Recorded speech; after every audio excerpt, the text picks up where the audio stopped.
Hey guys, welcome back to the channel. This is story about what if Rias becomes obsessed to Naruto part 1. Before I start, please do support for more amazing content and comments for part 2. Do consider to subscribe my channel and share my video to your friends and check out the description as well. Let's start the video. Rias waited for Akino to come back from seeing who was knocking at the door of the occult research club house. She was in the middle of talking with her peerage members about different tasks she had for them when she heard a knock at the door. She was surprised at first as they do not get many visitors before Akino went to see who it was. Her other pieces, Kiba and Kaneko, were waiting quietly while Kaneko ate her chocolate snack. They looked up when Akino walked in holding a brown package. Who was it, Akino? Raised asked. Her queen looked up confused. No one was at the door, but this package was sitting there. I checked it, and there was no sign of holy magic, so I am not sure what it is. Rias frowned at this before she took the package Akino offered.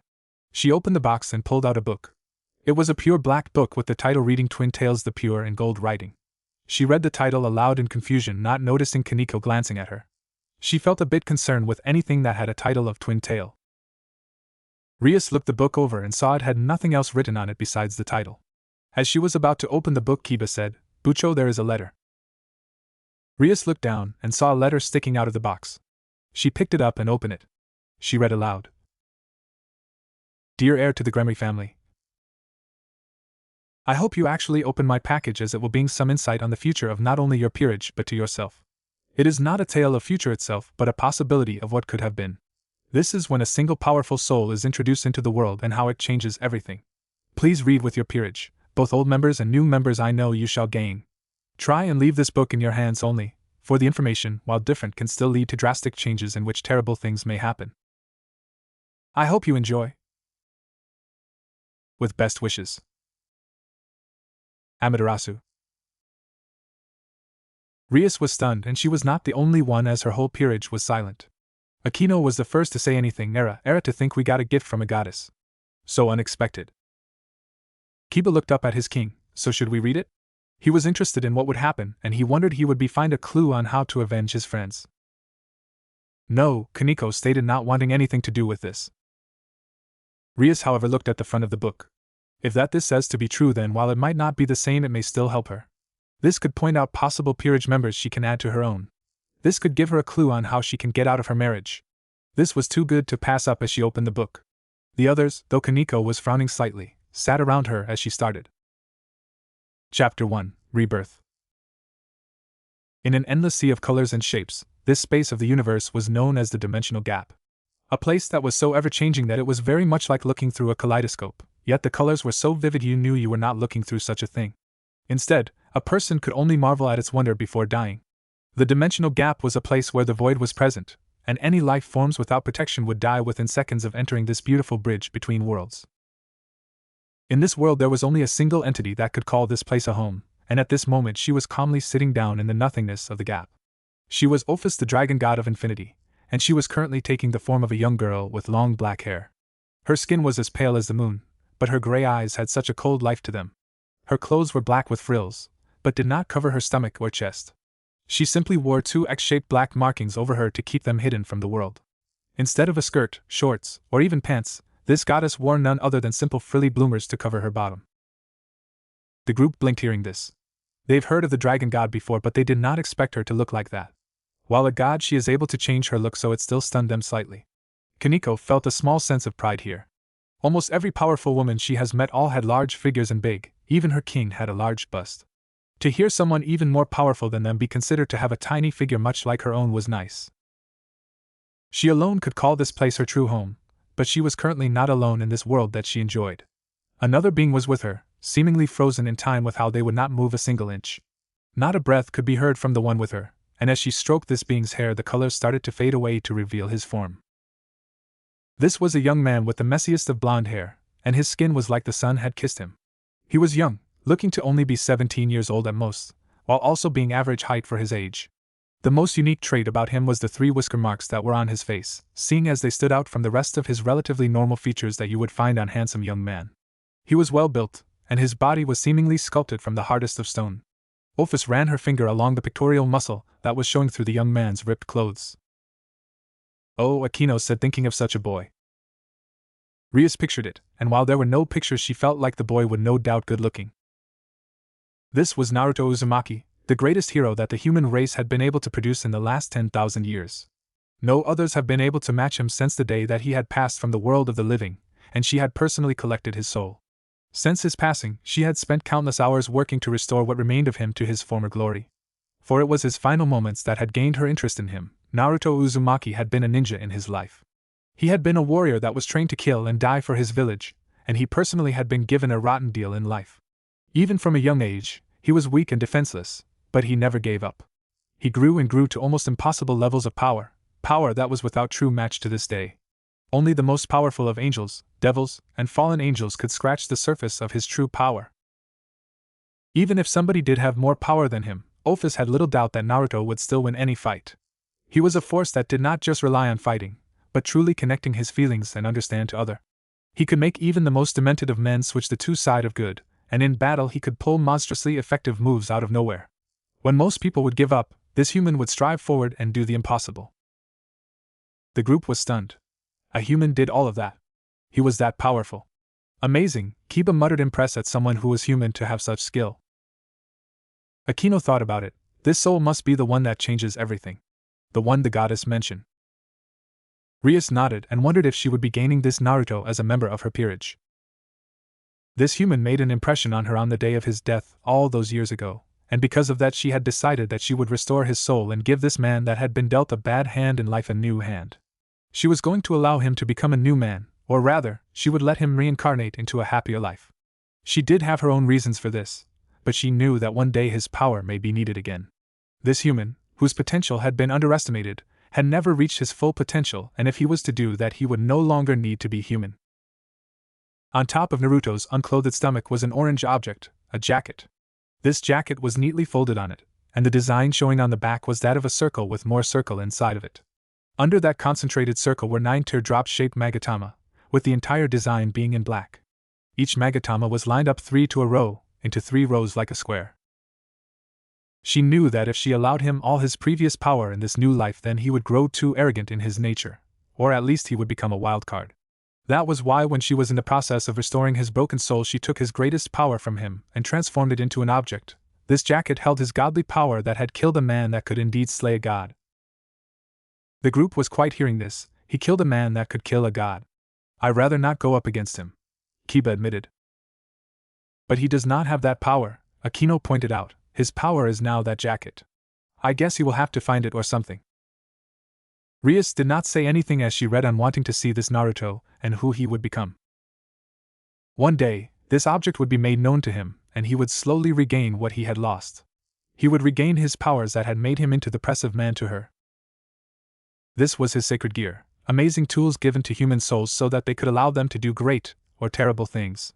She wanted this to be his, because once he was reincarnated his chance of naturally getting a sacred gear was 0. Only part of full humans were allowed these, and the family she picked for him to be reborn into was not human. Kaneko bit her lips slightly. She knew what Naruto would become, if the title has anything to say about it. She hoped the two knew each other, as she sure wished she had someone with her in her darkest days. She wanted him to have something of his old life, but she also wanted him to truly retain the pureness she had come to respect. That was why she would not haunt him with how he once was, and the memories of those he lost. As she rebuilt this lost soul, she had been slowly removing the things from his mind that would cause him great sadness. She would lock away the memories of his powers into his sacred gear, and should the day come that he activates it she would start to watch him once more. As it was, she was using most of her power keeping the one she hates the most out of the gap. As it was, she would only be able to hold out her strength only so much longer before she was forced to reincarnate him without him waking up first, and should her enemy come into this plane she would be forced to leave, for she would not have the power to get him out on her own. She felt him stir ever so lightly, as he breathed the first breath in his many years of death. This was the breath that she knew would be the one to grant him new life, but yet he showed no signs of waking. Finally, as a sign from above, the orange sun mark on the palm of his right hand started to glow once more with life. Naruto Uzumaki jerked awake once more, but found that he was unable to move of his own free will.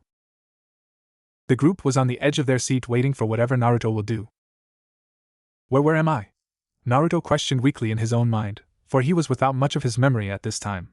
The years passing having gotten him to forget much of what even Ophis did not touch, a clean slate given to a hero that was undeserved by the masses. Ophis would only do this for him and only him, and she placed her hand over his heart and got his attention. Uzumaki Naruto, you are in my home. I have decided to grant you new life. I have watched over you for so long now, Uzumaki Naruto.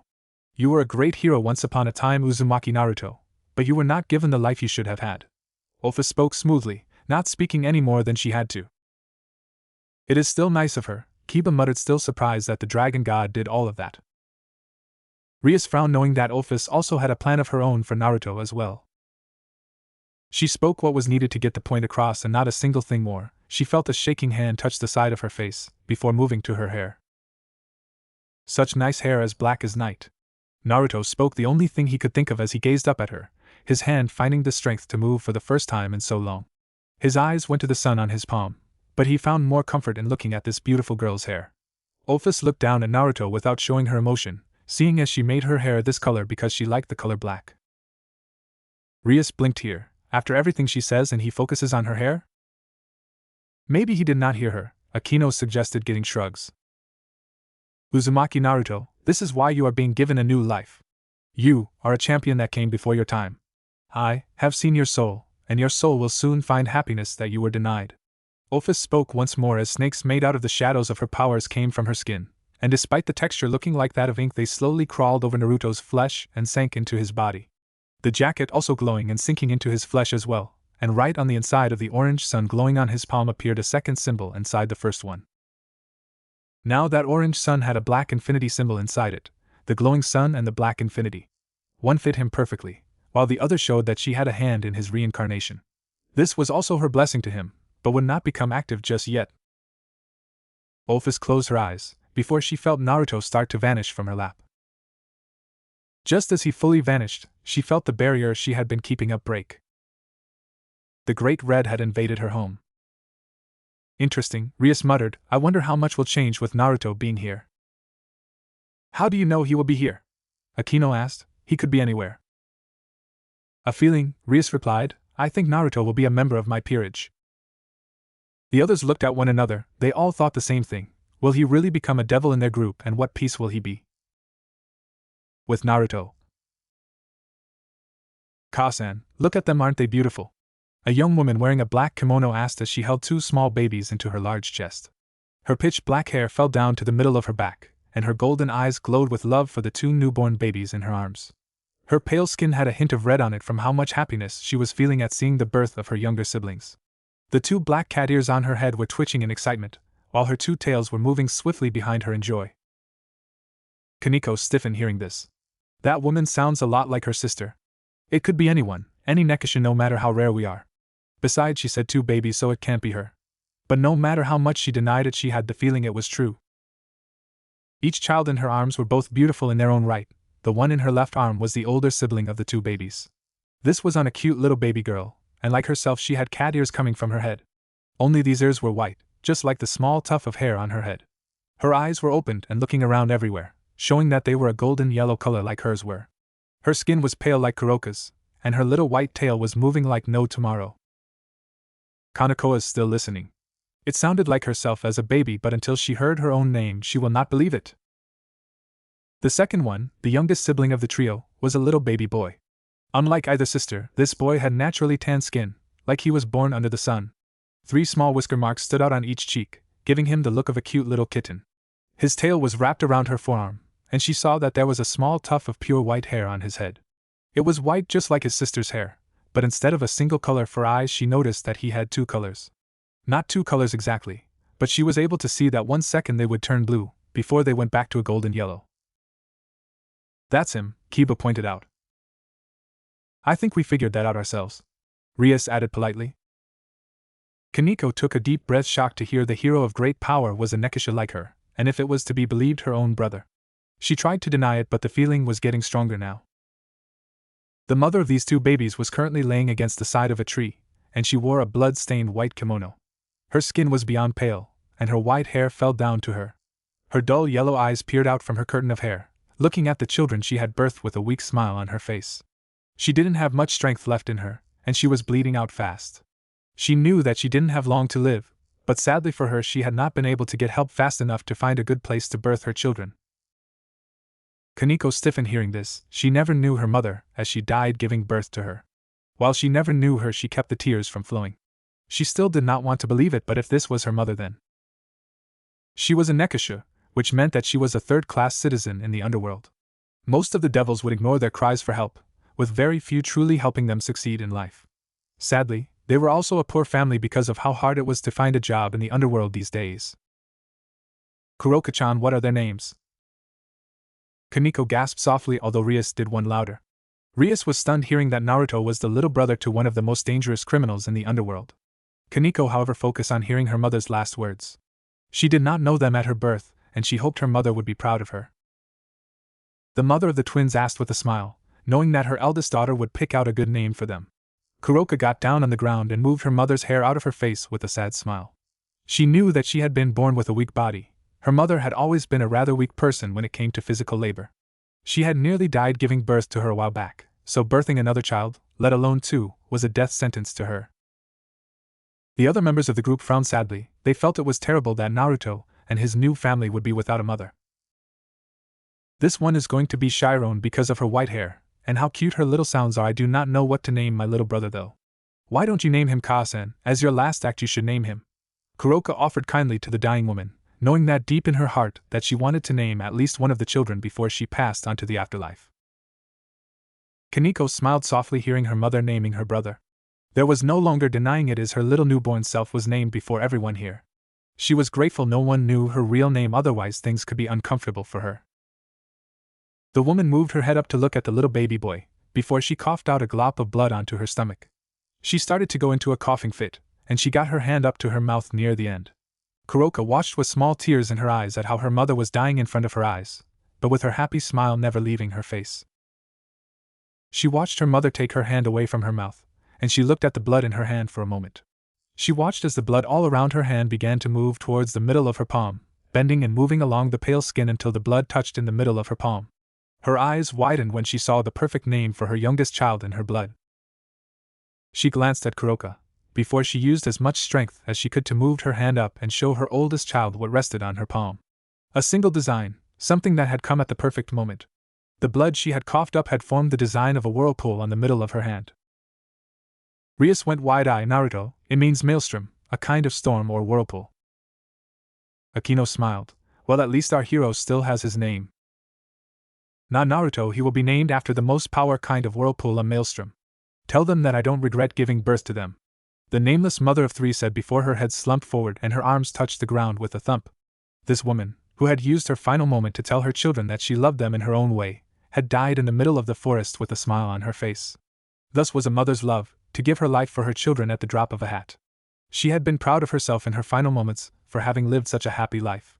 Having raised her eldest child, having birthed her youngest two, and having named her last. She had died a happy woman. Rias noticed that her rook was now crying quietly. Kaneko? She asked, worried. Kaneko rubbed her eyes. Keep going, she muttered. Rias was still worried when she noticed Kiba and Akino were very sad as well, but none has a bigger reaction than Kaneko. She went back to reading, still keeping an eye on Kaneko. Don't worry, Ka-san, Chiron-chan and Naruto-chan will be safe. I will protect them with my life if I have to, no matter what. I will always put them before myself just like you did, Kuroka said as the tears finally broke through her eyes' lashes and fell down her pretty face. She wouldn't have been this way if her mother had not said something so beautiful in her final moments. She kissed her younger siblings on the foreheads just as they started to cry loudly, as if knowing that their mother was dead. Kuroka made a promise to herself at that moment, an oath that she was using her tears to bind her to. From this day forward, she would make sure that Chiron and Naruto would be happy. No matter the cost to herself, she would raise these two with as much love as she could. Her mother died bringing them into this world, and she would die to protect them from this world if she had to do it. That was the job of the eldest after all, to love and protect her younger siblings even if they grow to hate her. Kaneko frowned here.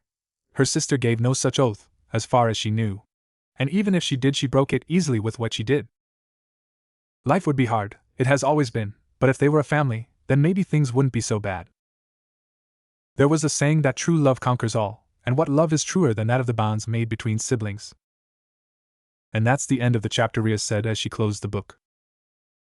Oh, let me read the next one, Akino pleaded. Rias looked at Aquino before she handed the book over to her queen, not seeing any issue of her reading. Aquino took the book and opened it up to find her page. Kaneko glanced at it, wondering what shall happen to her new family.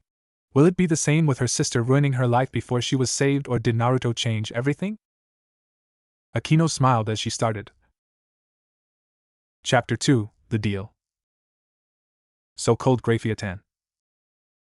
Rias blinked here. She only knew two people that called Grafia that, Serafal and her brother. She did not expect them to be seen so soon. A handsome man with long red hair said as he rubbed the side of his head with his hand. By looks he seemed to be in his mid-20s, and his skin was fairer than you would usually see in a guy. His bright green eyes showed plenty of kindness in them, and he wore golden armor over his body that gave him an extremely regal appearance to him. He was Surzex Lucifer, Gremory, and he was one of the 4 Satans of the underworld. Surzex was currently taking a walk down into one of the cities with his wife and servant Grafia Lucifer. Grafia Lucifer was a high-class woman with silver hair and silver eyes that seemed to take on a more serious outlook on life, which seemed to be there for the purpose of balancing out her husband's stupidity. She was seen wearing a maid's uniform, and she was frowning lightly at her husband. In truth, she really did love him dearly, but in public she had told him many times that his reputation was at stake by treating her with too much affection. Currently, he and she were trying to find something for his younger sister. Her birthday was coming up, and being the Siscon that he is, Surzex always tried his very hardest to get his younger sister the most amazing gifts possible. Rias smiled hearing of her brother, and his wife/queen. She wasn't all that surprised at her brother's actions, but she tried to guess when this was now. We are here to find Rias-sama a gift, Surzex-sama. Please remember this reason. Grafia pointed out politely, and she blinked with her husband when they noticed that something small was running towards their direction. Surzex was the one that caught what the small figure was when he noticed a small white-haired child covered in dirt running towards them with an armful of bread in his arms, and by the tatters his clothes were in it was easy to tell that he was homeless. Yet, his body was very healthy, and not underfed like that of the usual homeless children. The boy noticed them, and he seemed too startled for a second before he heard a commotion coming from nearby. A Nikomata? Well, this is a rare surprise. I thought that none of them were left. Surzex thought with a small smile on his face when he saw the young Nekishu, and a male one at that. Male Nikomata were so rare these days, that even in the already rare Nekishu race, they were considered more valuable than 10 castles worth of treasure these days. Kaneko frowned at that. While she knew the rarity of her race and a male one at that, it did not mean she and her brother can be given a value like that. Even if she could be now as a servant to Rias. Any collector of yukai would be having an orgasm just by looking at a fine specimen like this one, healthy, young, and with a flare of life. They were both surprised when the boy looked behind him in a panic, before he started to use one clawed hand to climb up the wall to a nearby building. Just in time too, because moments later when he was out of sight a middle-aged man with an average appearance came from around the corner. Damn it! The brat got away again. This is the 4th time this week. Why don't those beasts ever steal from somebody else? You hear me, you little brat. If you do this again I will catch you and gut you myself. The man shouted out in frustration at having his merchandise stolen once more by the brat that had just climbed up to the roof of the building. The couple were able to see white hair and white cat's ears sticking up from the edge of the roof, and neither really decided to tell the man that the thief that had stolen his bread was close by. It would seem that the man had given up anyway because he went back where he came from with an angry grunt. Rias giggled at this. It seems Naruto has made himself a cute, successful little thief. So cute. Grafia was about to call out to the child on the roof, before she felt somebody bump into her from behind and touch her rear end. She and her husband turned around to lecture about how molesting the wife of a Satan was a bad idea, before they both saw a second white-haired child sitting on the ground while rubbing her head. This child was obviously a girl, and besides the pale skin she looked just like the white-haired boy with the bread. The girl shook her head, before she stood up and started to run away before either Grafia or Surzex could say anything to her. She ran behind the corner, and the white-haired boy vanished from the rooftop. Twin Nikomata? Well, this is a lucky day it would seem. I just know that today I am going to pick out the best birthday present for Rias-tan, Surzex said with a good amount of excitement, and his wife sighed lightly and prepared to check how much she had in her purse for this perfect gift. Rias blinked here, coming to a conclusion of what her brother might be getting her. She glanced at Kaneko thinking. Kaneko frowned, thinking along the same lines. Did this mean she and her family would be with Rias's family before the other devil took her sister, and she killed him? Could this mean her family could be whole and better than it is here? She recalled the title and figured she might have to wait and see. She blinked in shock when she saw that the straps to her purse had been cut completely by something, and the end of her purse where she kept all the money had completely vanished. Rias blinked while Akino giggled. Era, it seems the strongest queen just got her purse stolen. It's funny when you think about it. Kaneko did not agree since she knew it was her that stole the purse. She feared for her counterpart here. Surzek-sama, it would seem that we have been robbed by a small child. Grafia pointed out with a very annoyed, tone to her voice that spoke volumes for how angry she really was. Kaneko gulped quietly here. Surzek only smiled lightly and looked into the direction that the small children had run off in, because it would seem that they had been robbed by the same people that had been robbing the people of this city for a while now. There had been reports of small robberies happening in this city, but never anything too serious. The most that has never been reported stolen was food and clothing. You know, I may have just found the perfect gift for Rias, Surzek said with complete honesty as he walked in the direction that the children had last been seen by them. Grafia caught on to what he was going on about, and she sighed very lightly but couldn't help but agree with his logic in this. Very well then, Surzek-sama, Grafia said with a light bow, before she followed behind her husband as he took the last known path that the children had used. Kaneko now knew what was going to happen next. She still worried about what could happen, but she hoped for the best. She was still rather ashamed that she had not noticed that her purse had been stolen from her until after she checked for how much money she had. It was a blow to her pride that somebody had stolen from her, and frankly it showed that she was getting lax with her sensing ability if a child had managed to steal something so important from her. With Naruto and Chiron. It had been 5 years since the twin Nekasha had been born, and for the most part life had been fulfilling for them. Naruto and Chiron had each been well raised by their older sister Kuroka, and she had made sure that they would have everything they needed. Everything had been great for them, or at least as great as things can be when you are homeless. Sure, they had to steal for survival, but that was a small matter to the siblings. It wasn't like they were going to be sold things at the regular price anyway, so stealing was their only real option in life. From a young age, Naruto and Chiron were both taught how to steal without getting caught, and using their senses to the limit so that they could avoid being catching them. If they were caught, then Kuroka would come in and knock the devil that caught them out, before she robbed them blind and they all went to safety. At least she teaches and protects them, Kiba pointed out, getting nods from Akino and Rias. Today was actually a pretty big haul for the trio of siblings as Naruto and Chiron ran towards Kuroka as fast as their little legs could carry them. Lately Kuroka had been disappearing without telling them about it, and when she came back she would smell like blood. Naruto and Chiron never thought anything of it, but they were curious to what she did when they stole things. Kaneko stiffened hearing this. What was her sister doing now? Would she do something like it did here? One-chan, I have bread, Naya, Naruto shouted childishly as he ran up to his giggling sister when she saw that he was having trouble keeping his balance with all the bread he had gotten. She smiled lightly at him, and the youngest of the group beamed when he saw her smile at him. He placed the bread in her lap. I got a purse, Chiron said with a very small blush on her face. To them money was a lot less important than food, so the winner of today's small contest was obviously Naruto since he had managed to get enough bread for them to have a decent lunch. Since they didn't even really use money, most of the time they would just use it as a method to help start a fire. Then once they had a fire going they would only need to gather sticks. It was rather funny that when they got money, they literally threw that money away by burning it. Rias giggled here, unable to stop herself. The others either smiled, giggled or stared. Guess which one did which. Chiron placed the purse next to Kuroka, and the eldest sister placed both of the twins on her lap with a cat-like grin on her face. Both of you did very well, but it would seem that you still messed up slightly, Naya, Kuroka hinted when she noticed that somebody had entered their territory. Both Naruto and Chiron blinked in confusion when they heard her say that, and looking around childishly they could see anyone following them.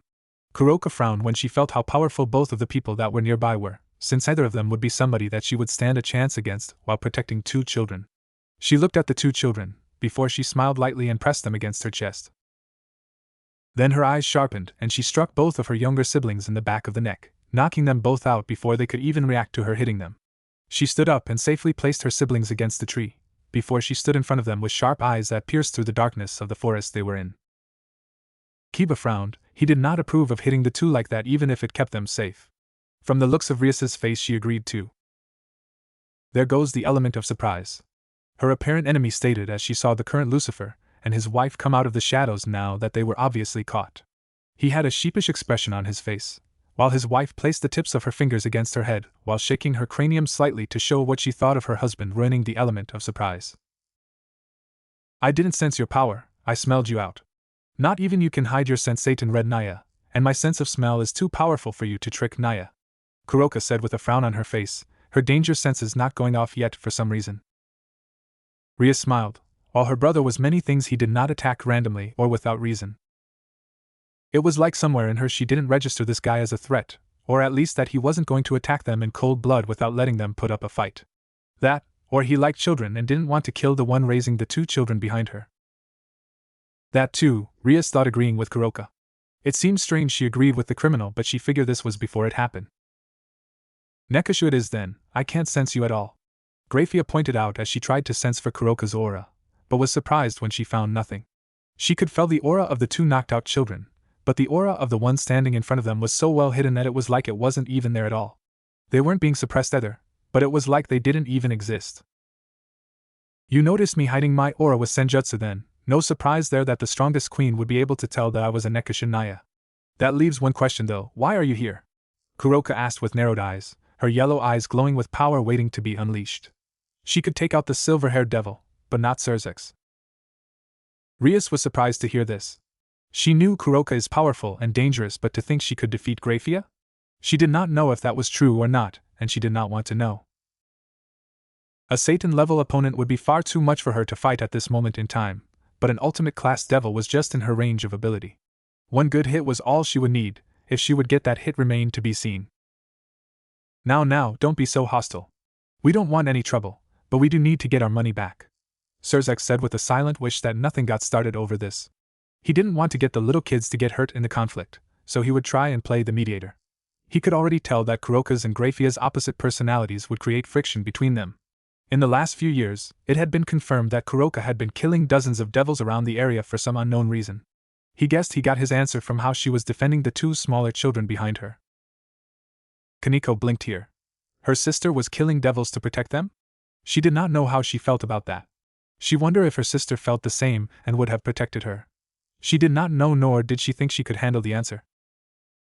Take your money and leave Naya, Kuroka said as she kicked the purse over to them. She had no use for the money anyway other than for starting a fire.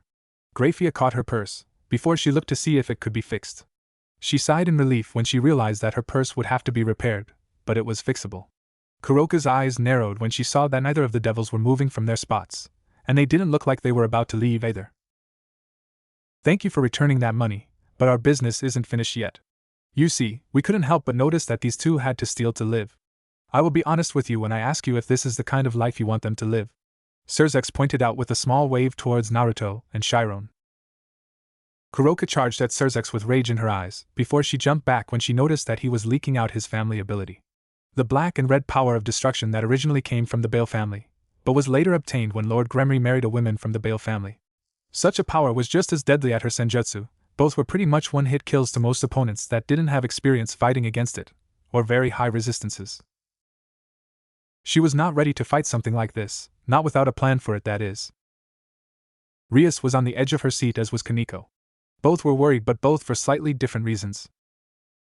There is no other way to live for us, devils like you have it easy. You were born with a high status, and society looked to you as the future Naya. We are considered to be the lowest part of low, and have to do anything we can to get up in the world Naya. Yet we are still happy. You have nothing that you can do to help us, Kuroka said firmly, knowing that she wouldn't be able to go with this person. Rias was quite here while the others looked down. They knew how they would have been treated and such without Rias, and how she made their lives better. Rias knew she was born into a better life, but to hear it so bluntly was not something she heard at all. Her mother wanted her to protect them. It was part of her dying wish, so of course she was going to do everything in her power to make sure that they stayed as safe as possible. She was tempted, but she knew this could be a trap to take her out without her putting up a fight in the moment of surprise. I may not know what it means to work my way up from the bottom, but I do know that being raised as thieves will come to hurt those two in the end.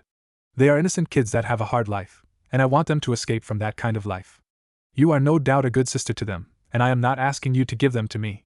That is why I have an offer for you, Surzex stated with a stern appearance that seemed to be a rare thing on his face when in private company. He didn't want kids to be punished because of how they were raised, and if he was honest with himself, he had some selfish reasons for this as well. Nekashu were the most powerful breed of Nikomata, and while Nikomata had the potential for senjutsu and yujitsu, the Nekashu had the potential to completely master yujitsu and senjutsu. The Nekashu were a high-level yukai species, and even in his long life these three were the only ones that he had ever seen. They were just that rare, and they were a mostly female race. Finding a male nekasha was something that he couldn't simply pass up. If a normal female nekasha was worth 10 castles worth of treasure, then the male of the species was easily 10 times that much. Kaneko frowned again hearing this, even if it would be true. Senjutsu masters had the potential to also harness their own Tuki, and with that Tuki they could enhance their speed, strength, and durability to amazing levels. The fact that they were also able to naturally use chakra, an energy that had a small amount of light properties, made them dangerous to devils. Not to mention that in theory a nekasha that was turned into a nekasha/devil hybrid would be able to have a high resistance to light-based abilities. An offer, Naya? Kuroka asked in surprise. This was something she hadn't seen coming. Grafia was looking at her beloved with an expression of confusion as well. She had only been aware of him wanting to get their money back. Rias was now smiling, thinking of having new friends and new powerful pieces. She then paused and glanced at a frowning Kaneko. She knew what she was before she became her rook. She did not know much about Kaneko's past, even her own name, before she helped the girl and gave her a new name as a sign of friendship. Could this be? Yes, if you agree to these conditions, then I promise that you and your family will be able to live a life of relative comfort. You won't have to worry about being attacked randomly, and you shall have a bed to sleep in each night. Surzex tempted lightly, while the idea started to tempt Kuroka even further. This was starting to sound too good to be true. As far as she knew, no devil was kind enough to offer others something without something in return. Somebody from the Gremry family should be no different, no matter how nice the family was rumored to be. They were devils after all. Rias pouts here, slightly muffled. While she could understand Kuroka's worry and point, she felt her family pride being challenged. Even if she was biased. What is the catch, Naya?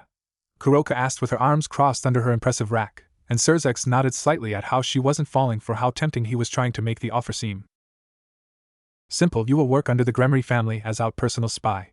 You will be sent out on missions when we ask, and you will be expected to remain a mystery.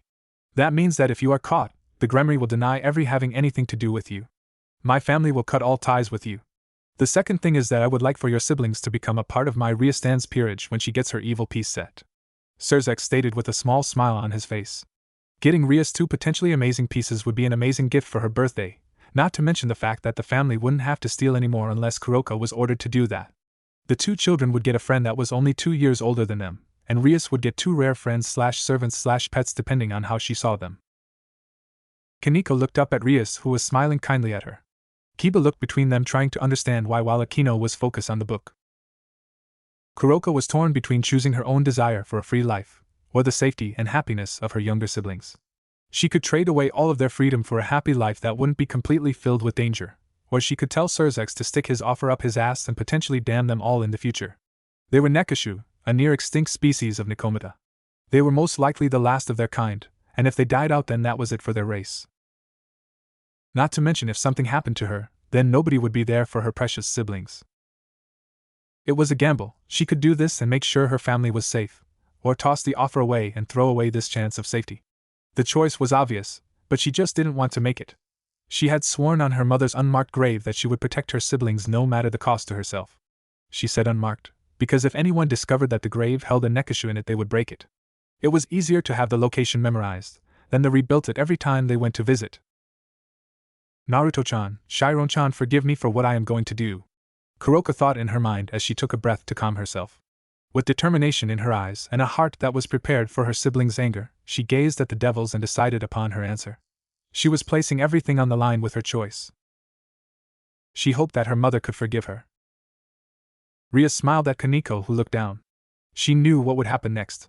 Her friends would know about her true nature and her past, even if it was different. She, however, also knew her friends have their own secrets, and knew they would not shun her. Besides, she was actually looking forward on seeing how her family lives would become better now. Kiba, who did not notice the look on Kaneko's face, picked the book up to start the next chapter. Chapter 3, The Answer. Let me get this straight. You want me to betray my cute little sibling's trust just so that your little brat will get 2 rare pets, Naya? Kuroka asked with narrowed eyes towards Surzex. Akino giggled at what Rias was called, while Rias gained a slight twitch in her eyebrow. Her answer would completely depend on how he answered her, and if it was a good answer, then she wouldn't mind allowing her siblings to join this girl's peerage. If the answer was bad, she would completely reject the offer and tell him to stuff it up his ass.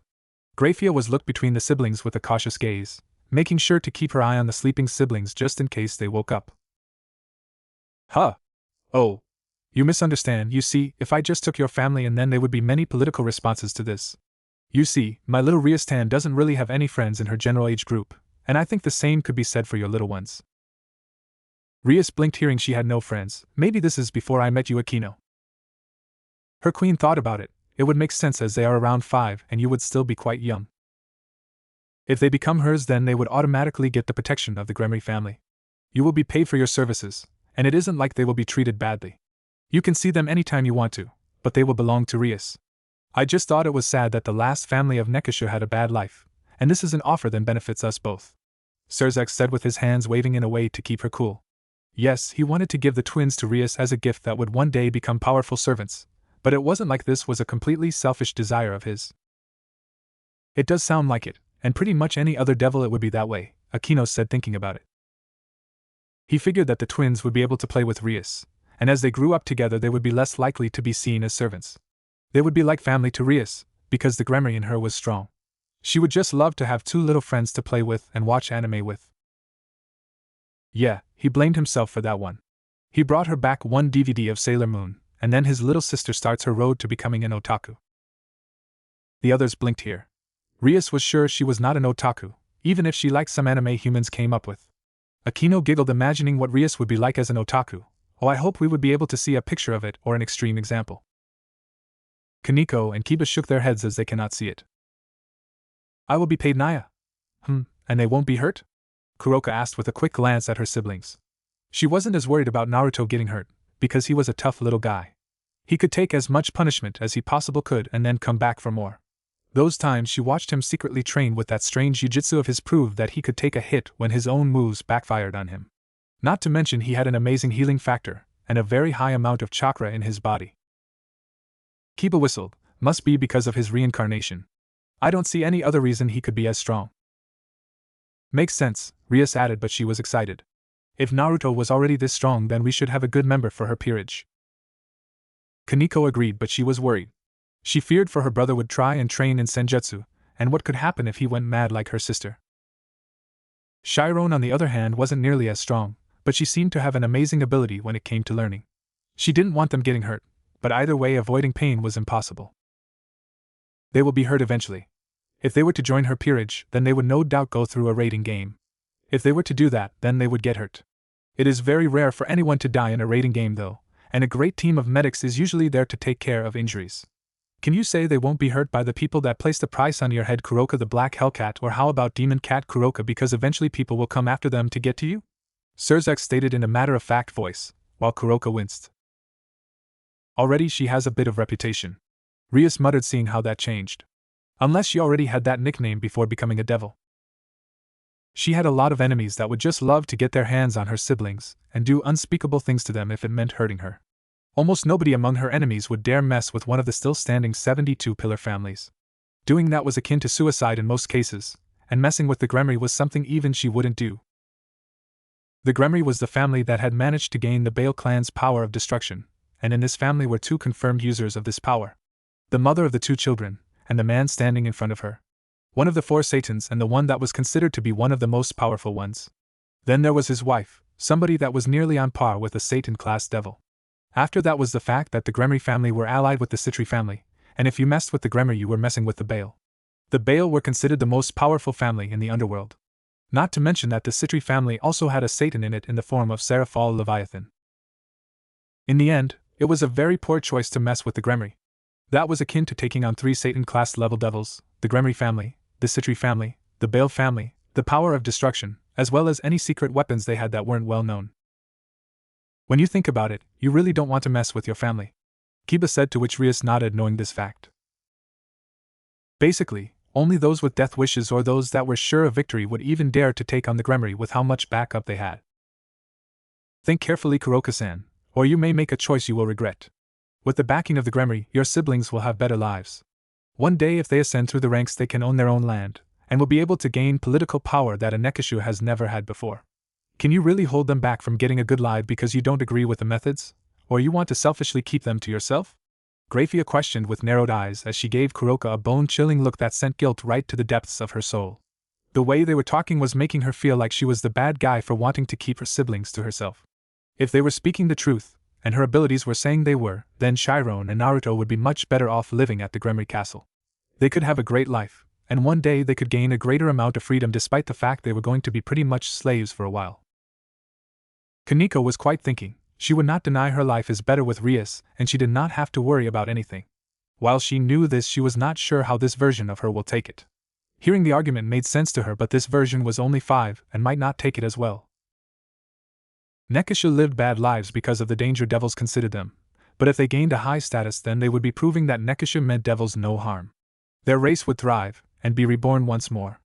They would be better than ever, and that was her ultimate goal in life. She wanted the Nekisha to flourish again, and despite the trade-off being her freedom, this was a great way to get started on her goal. Okay, but if they are mistreated, you better expect me to take my pound of flesh, Naya. Kuroka threatened the two, before Surzex nodded.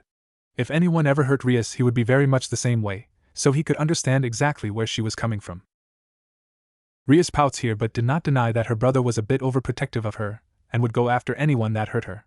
She just sometimes wishes he would not make things so embarrassing for her. Maybe this is what Sona feels like with her sister. The burden of being an older sibling was one that should not be taken lightly, nor looked down upon. It was a very demanding job, and both elder siblings took it very seriously for different reasons. Kuroka promised her mother that she would look after them, while Surzex didn't know the hardships of truly having to raise his sibling. Very well then. That is great news, but is there anything I can do for you to seal the deal? Surzex asked one final thing before the deal was sealed, and Kuroka instantly knew the answer to that. It was the one thing that he could do that she would sell her very soul for, besides her siblings' lives, and it was something she couldn't do on her own. What is it? Akino asked, excited about the story so far. While no one was in pain, yet it did not mean it was bad to her. Let me read and we'll see, Kiba said before he went on. 1 week later. Eureka the white cat, a loving mother, a great cat, and a selfless soul. Kaneko was still hearing this. While the others knew this was the mother to the heroes, Kaneko had to force the tears from forming in her eyes. Kuroka stood in front of her mother's new grave that was located in the Gremry graveyard, a place that her gravestone wouldn't be destroyed. With this, she had finally been able to give her mother a proper send-off that was fitting of such a great woman that had died bring 2 children into this world. Kuroka was wearing a black hooded robe over her normal clothes, and it was in the middle of the night. Naruto-chan, sure, Kuroka started as she addressed her siblings while standing next to them. Instead of the scraps of clothes they had been wearing before, now they wore real clothes. Naruto was wearing a simple t-shirt and shorts, while Chiron wore a small yellow dress. She didn't get to finish her sentence though when she felt Chiron give her a now neutral look that spoke volumes of how annoyed she was at her elder sister. Someone's in trouble, Akino said in a sing-song voice. Kiba paused as the description of how the younger sister acted. He glanced at Kaneko for a second, seeing similarities between the two. Could it be? Kiba wondered for a second before going back to reading. That isn't my name anymore, I lost that name when you sold my life away. The group winced here at the truthful statement. The girl that had abandoned her name said with a heated tone, something that Kuroka couldn't help but wince at. The girl that was formerly named Chiron had taken the news that they would soon be little more than playthings for a girl pretty hard. Her once expressive face had lost almost all emotion, and it was clear that she was not happy with Kuroka. This was something that she also couldn't fault her little sister one, because she would be angry if her freedom was sold away as well. Kaneko could agree with her other self with that her point of view somewhat. But she went through an even more horrible event, so she might have preferred the way the story was going. Wani-chan, I'm not mad at you, Naya, Naruto said after a few moments, as he rubbed his arm, and she smiled at him softly. She could always count on Naruto to look on the bright side of things. No matter how horrible life had been, he would always smile and act like nothing was wrong. He wasn't even hiding his emotions. It was like he had lived a previous life before now, and in that life he had gained a complete mastery of his anger. It was something that she knew would come in handy when his body was strong enough to handle the strain of senjutsu. Well, he is reincarnated, so it might not be that far off, Rias said while Kaneko was still nervous at her brother, even if he is not her brother here, when he trains in senjutsu. Akino found it amusing how he does not get down by anything. She hoped her counterpart found a way to make him scream. Have you met with that Rias girl yet, Naya? Kuroka asked with a slightly sad look, before she smiled when Naruto smiled and started to nod just like his childish nature told him to. She is really nice, but a little weird, Naya. I thought devils were supposed to be Aberminis, but she was really nice. Rias pouts, I know devils are seen that way, but really? Akino giggled. He has high expectation for you then. Too bad he was disappointed. I really like her pretty hair, Naya, Naruto said after a moment, when he remembered the girl's extremely deep shade of red hair. He didn't know why, but he really liked unique hair colors like that. Rias blinked here. Sure, she was called pretty among other things, but her hair was not the first thing mentioned. It was third or fourth at least. She then noticed Kiba stopped reading and looked stunned. Kaneko had a feeling what it was about but said nothing. Rias raised a brow. Kiba, what's wrong? Kiba looked from her to Kaneko, who nodded slightly and nearly unnoticeable. He sighed before he read the next sentence. She named me Kaneko. Rias and Akino were stunned. Rias knew what her rook was before she became a devil, but her past before that was unclear to her. Rias helped Kaneko recover from her traumatized state when she came to her care. She'd given her friend her name, as she never gotten it. Akino looked at Kaneko. Kaneko? Said girl looked down before her cat ears and tail appeared. It's true. Kiba said nothing. While this was shocking, he knew it changed nothing. Anything else all this did was help him connect to her. Akino smiled. Ah, does the little kitty? Sure, she stopped by a harsh, even by her standards, from Kaneko. Rias cleared her throat, getting Akino to stop before she started again. While we learned something important, this means nothing. Kaneko is still the Kaneko we all know and love. This version simply has an early start in being our friends and has a great brother. Kaneko stared at her king and nodded. Rias smiled, knowing everything would be fine with Kaneko. She nodded to Kiba to get him to read again. The now renamed Kaneko said without emotion, and once more Kuroka winced. She had been the person to give Kaneko the name Chiron, so to hear that the name she had gifted her sister with had been replaced was a serious blow to her. She had to admit that the name really fit her though.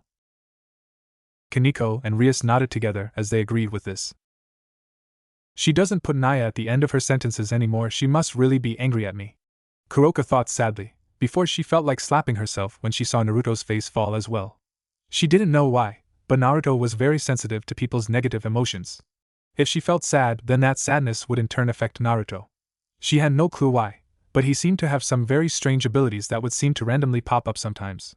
She was even more surprised that he didn't seem to notice that anything was wrong with him, so she didn't bother bringing it up.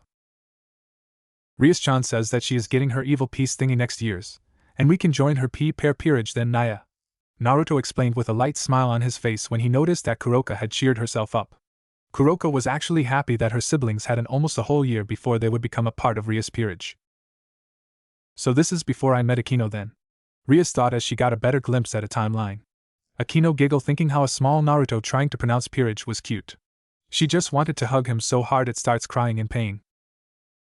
Kuroka watched as Kaneko suddenly started to walk away with Naruto following after her and talking to her about everything and nothing at the same time.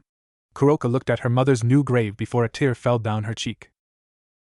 She could never say how sorry she was for what she did, and she could only hope that her mother would forgive her.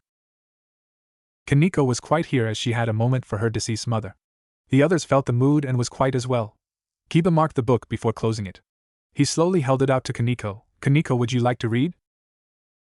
Kaneko looked at the book, slightly worried about what might be shown.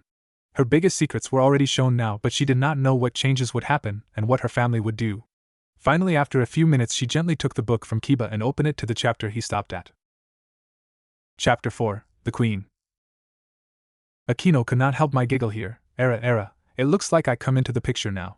Maybe with Naruto and Kaneko being there we can become great friends. I know their screams will be nice to hear.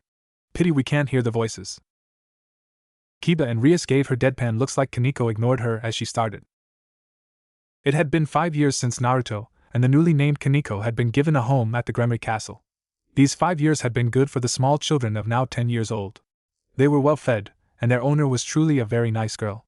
Both Naruto and Kaneko still got along very well with each other, but Kaneko only ever got mad at Naruto when he brought up that she should try and forgive Kuroka. Kaneko was very stubborn on the fact that Kuroka was in the wrong by selling them away, while Naruto didn't really care. Kaneko gave a slight pause hearing this.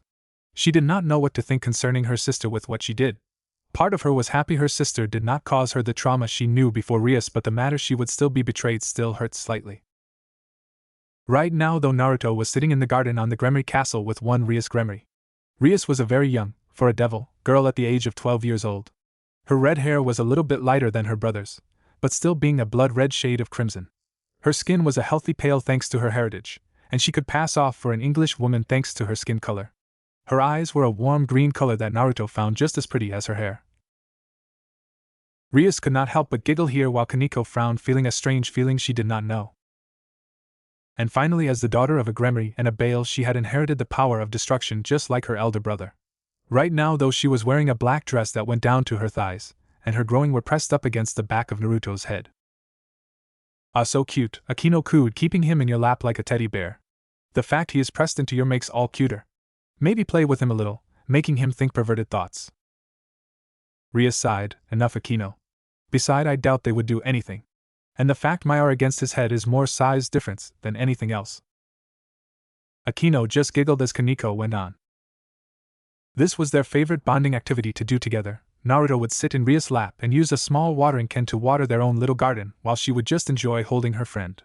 Rias' happy personality would spread and make Naruto's own mood much happier, because with his growing empathy abilities he was now not only sensing negative emotions, but also positive ones. It was a blessing just as much as it was a curse, because if Naruto was around a large group of people feeling negative emotions, then he could get physically sick from the overexposure to negativity. He was also personally influenced by heavy or strong emotions, which was why he liked to stay around Kaneko or Rias. Kaneko had a small amount of emotion in her, and she was his sister, so he didn't get much feedback from her. Rias was just usually a happy person, so he liked being around her happiness. Hey Naruto-kun, a few days ago I found a girl that I wanted to make a part of my peerage. Right now she is being moved into a room at the Gremry Castle. I think you and Kaneko-chan will really like her. Rias informed Naruto while running her hand through his spiky locks of white hair. Naruto and Kaneko had both been made a part of her peerage a few years back, and frankly she was surprised to learn that Naruto took a very powerful piece just to turn him into a member of her peerage. Rias blinked. Really? Akino was quite as well. I assume he took a rook like his sister or a bishop. What piece would make him seem so powerful? Kaneko had an idea but read on keeping it to herself. The evil piece system was designed much like the game of chess. There was the king of each peerage, in this case that was Rias. Wait, we already know this, Kiba said. Can't we skip this part? Rias sighed. I'm sure it is not long. Besides, something could be snuck in there, so we might as well get everything. The others sat there bored as Kaneko explained that they already knew. From there you had a single queen piece, 2 rooks, 2 bishops, 2 knights, and 8 pawns. That was also the importance of the system. A queen piece was worth 9 pawns, a rook piece was worth 5 pawns, both bishop and knight pieces were worth 3 pawns, and finally the pawn was the lowest piece. Of course, that wasn't to say they were the weakest either. Each piece was given the ability of its chess piece, an enhancement to their abilities that would come in handy during a fight. The rook had amazing defense and strength. The bishop was granted even greater magical reserves. The knight was gifted with amazing speed. The queen was given the combined strengths of the rook, bishop, and knight. Finally, the pawn had the ability to temporarily gain a promotion to any of the higher pieces besides king. Sometimes people would take more than one piece to reincarnate into a devil, or devil/Nekasha hybrid in the cases of Naruto and Kaneko. Kaneko had taken a single rook to turn into a member of Rias' peerage. That meant that she was worth at most 5 pawns, which was a nice first addition to her peerage. Naruto, on the other hand, was confirmed to be more valuable than his younger sister when she was unable to turn him with any of the other pieces. Rias paid more attention here as she wondered what piece Naruto would be. She had even tried to use all 8 pawns to turn him. Finally, she learned that Naruto be turned by nothing less than her most powerful piece. Akino tilted her head. Wait, if all her pawns were no good, then all that is left is. Kiba smiled at Akino's stunned look. Kaneko felt slightly smug at the fact Akino was going to be demoted. Rias came to the conclusion as well as she giggled. The queen, and as the queen of her peerage Naruto had been given all the strengths of the rook, bishop, and knight. That made him the most powerful person in the peerage besides her, or when a pawn promoted to the queen position during battle. She was curious as to what was inside him that caused him to be worth such a valuable piece, but she figured it had to do with the strange symbol that would sometimes show up on his right palm. Sadly, it would never appear long enough for anyone to get more than a passing glance at it.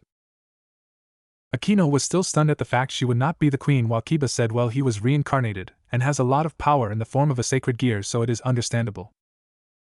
But then what will I become? Akino asked quietly. Rias pat her friend on her shoulder. I am sure we will find a nice new evil piece for you. Akino stared at her king. You're joking, right? You can't take the queen piece away and demote me. Can you even demote a devil with an evil piece? Rias giggled, seeing her reaction all too funny. She doubted they would be able to replace Akino's piece, and even if they could, she would not let that happen. Is she the person I felt coming into the castle, Naya? What piece are you going to use for her? Naruto wondered out loud for a second, not really caring to stop using his verbal tic. He didn't know why, but he felt like as a person he should always have a verbal tic. It just felt right to him to have a verbal tic, but that was beside the point. Rias was glad he did not stop, as she did find the tic very cute. Kiba raised a brow. Why do I have the feeling that Naruto had a tic in his first life? Naruto had indeed felt a source of some negative emotion, and at the same time positive emotion come into the castle that he hadn't felt before. If he had to describe each person based on their usual emotions, then Rias felt like a warm sandy beach, Surzex felt like a calm moonlight, Kuroka felt like a happy cat, Kaneko had no real feeling to her most of the time, Lord Gremory and Lady Gremory had a warm/cold thing going on with them, Grafia hadn't been around lately so he forgot what she felt like. There were many other people in Servant, but he still knew each of them. This person felt more like the flavor he got when Rias got him a sour apple soda. It was both sweet and sour at the same time, but with a light focus on the sweet, but what you noticed more was the sour. It was like a person that both liked to inflict pain and feel pain at the same time. It confused him greatly. Akino started to get out of herself shock hearing this. She giggled, that's me alright. I love to give pain lots of times and to get pain other times. Funny how you always seem to be on S mode, for SNM, Rias deadpan at her friend. Akino, however, was in her own little fantasy, and did not hear Rias. I don't really know, but I was thinking of either using my mutated bishop or using as many pawns as it will take. If she can promote during battle, then she can become a queen or another piece, and the more pawns it takes, the more of a base stat boost she will get depending on how many it takes to turn her. With the mutated bishop pieces though, she will get a very high amount of magical power. Rias mused to Naruto and herself as she considered what she was going to turn her newest friend into. She had little doubt that the bishop would be a good piece for her with what her current abilities suggested. The woman that she had come across while on a trip to the human world had an already very high amount of magical power, and she knew how to properly use it already. Yet the normal bishop wouldn't be good enough to turn her, and she wanted to save the mutated bishop for somebody with a powerful sacred gear. Rias agreed, knowing Akino was too powerful for a simple bishop. But she hoped she did not use the mutated piece. If she did, then she would not have Gasper in her peerage or as a friend. Mutated pieces were rare pieces that only 1 out of every 10 devils got when they were given their evil pieces. Rias got very lucky by getting one, because they could turn people that were worth a lot of pieces with just one piece. Sadly, Naruto's body had also rejected that piece for some reason. Mutated pieces weren't perfect though, because like regular evil pieces they were unable to turn gods, Buddhas, and dragon gods. Not everything was known about them either, and it was said that the boost somebody got from a mutated piece was twice as powerful as the boost from a normal evil piece. How about the Rook? If you want them to use magic as their main form of battle, then that would leave them weak to physical damage. Wouldn't it be better to give them a defense, and then just have them train their magic to a high level? I mean, just because somebody is a Rook doesn't mean that they can't fight with magic, Naya. Naruto questioned Rias with his head tilting to the side. Akino blinked her, and she was not the only one. A Rook? Me? Rias hummed as she went over what Naruto said.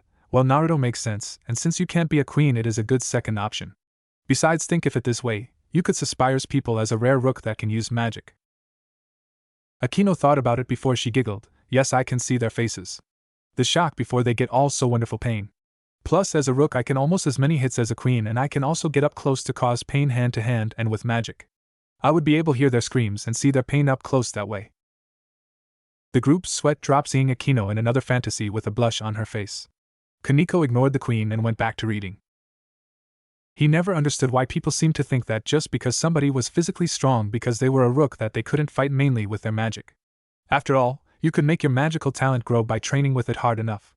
Rias blinked in surprise at not thinking of that before this point, but she had to admit that it would be a very good tactic for the element of surprise. If people got used to somebody only using magic to fight, then they would forget that somebody was physically strong. That would lead to them trying to get in close to attack, and that would be a fatal mistake when you learn that they were just as strong as they were magically strong. Rias nodded to this logic and felt bad that she never thought of it before.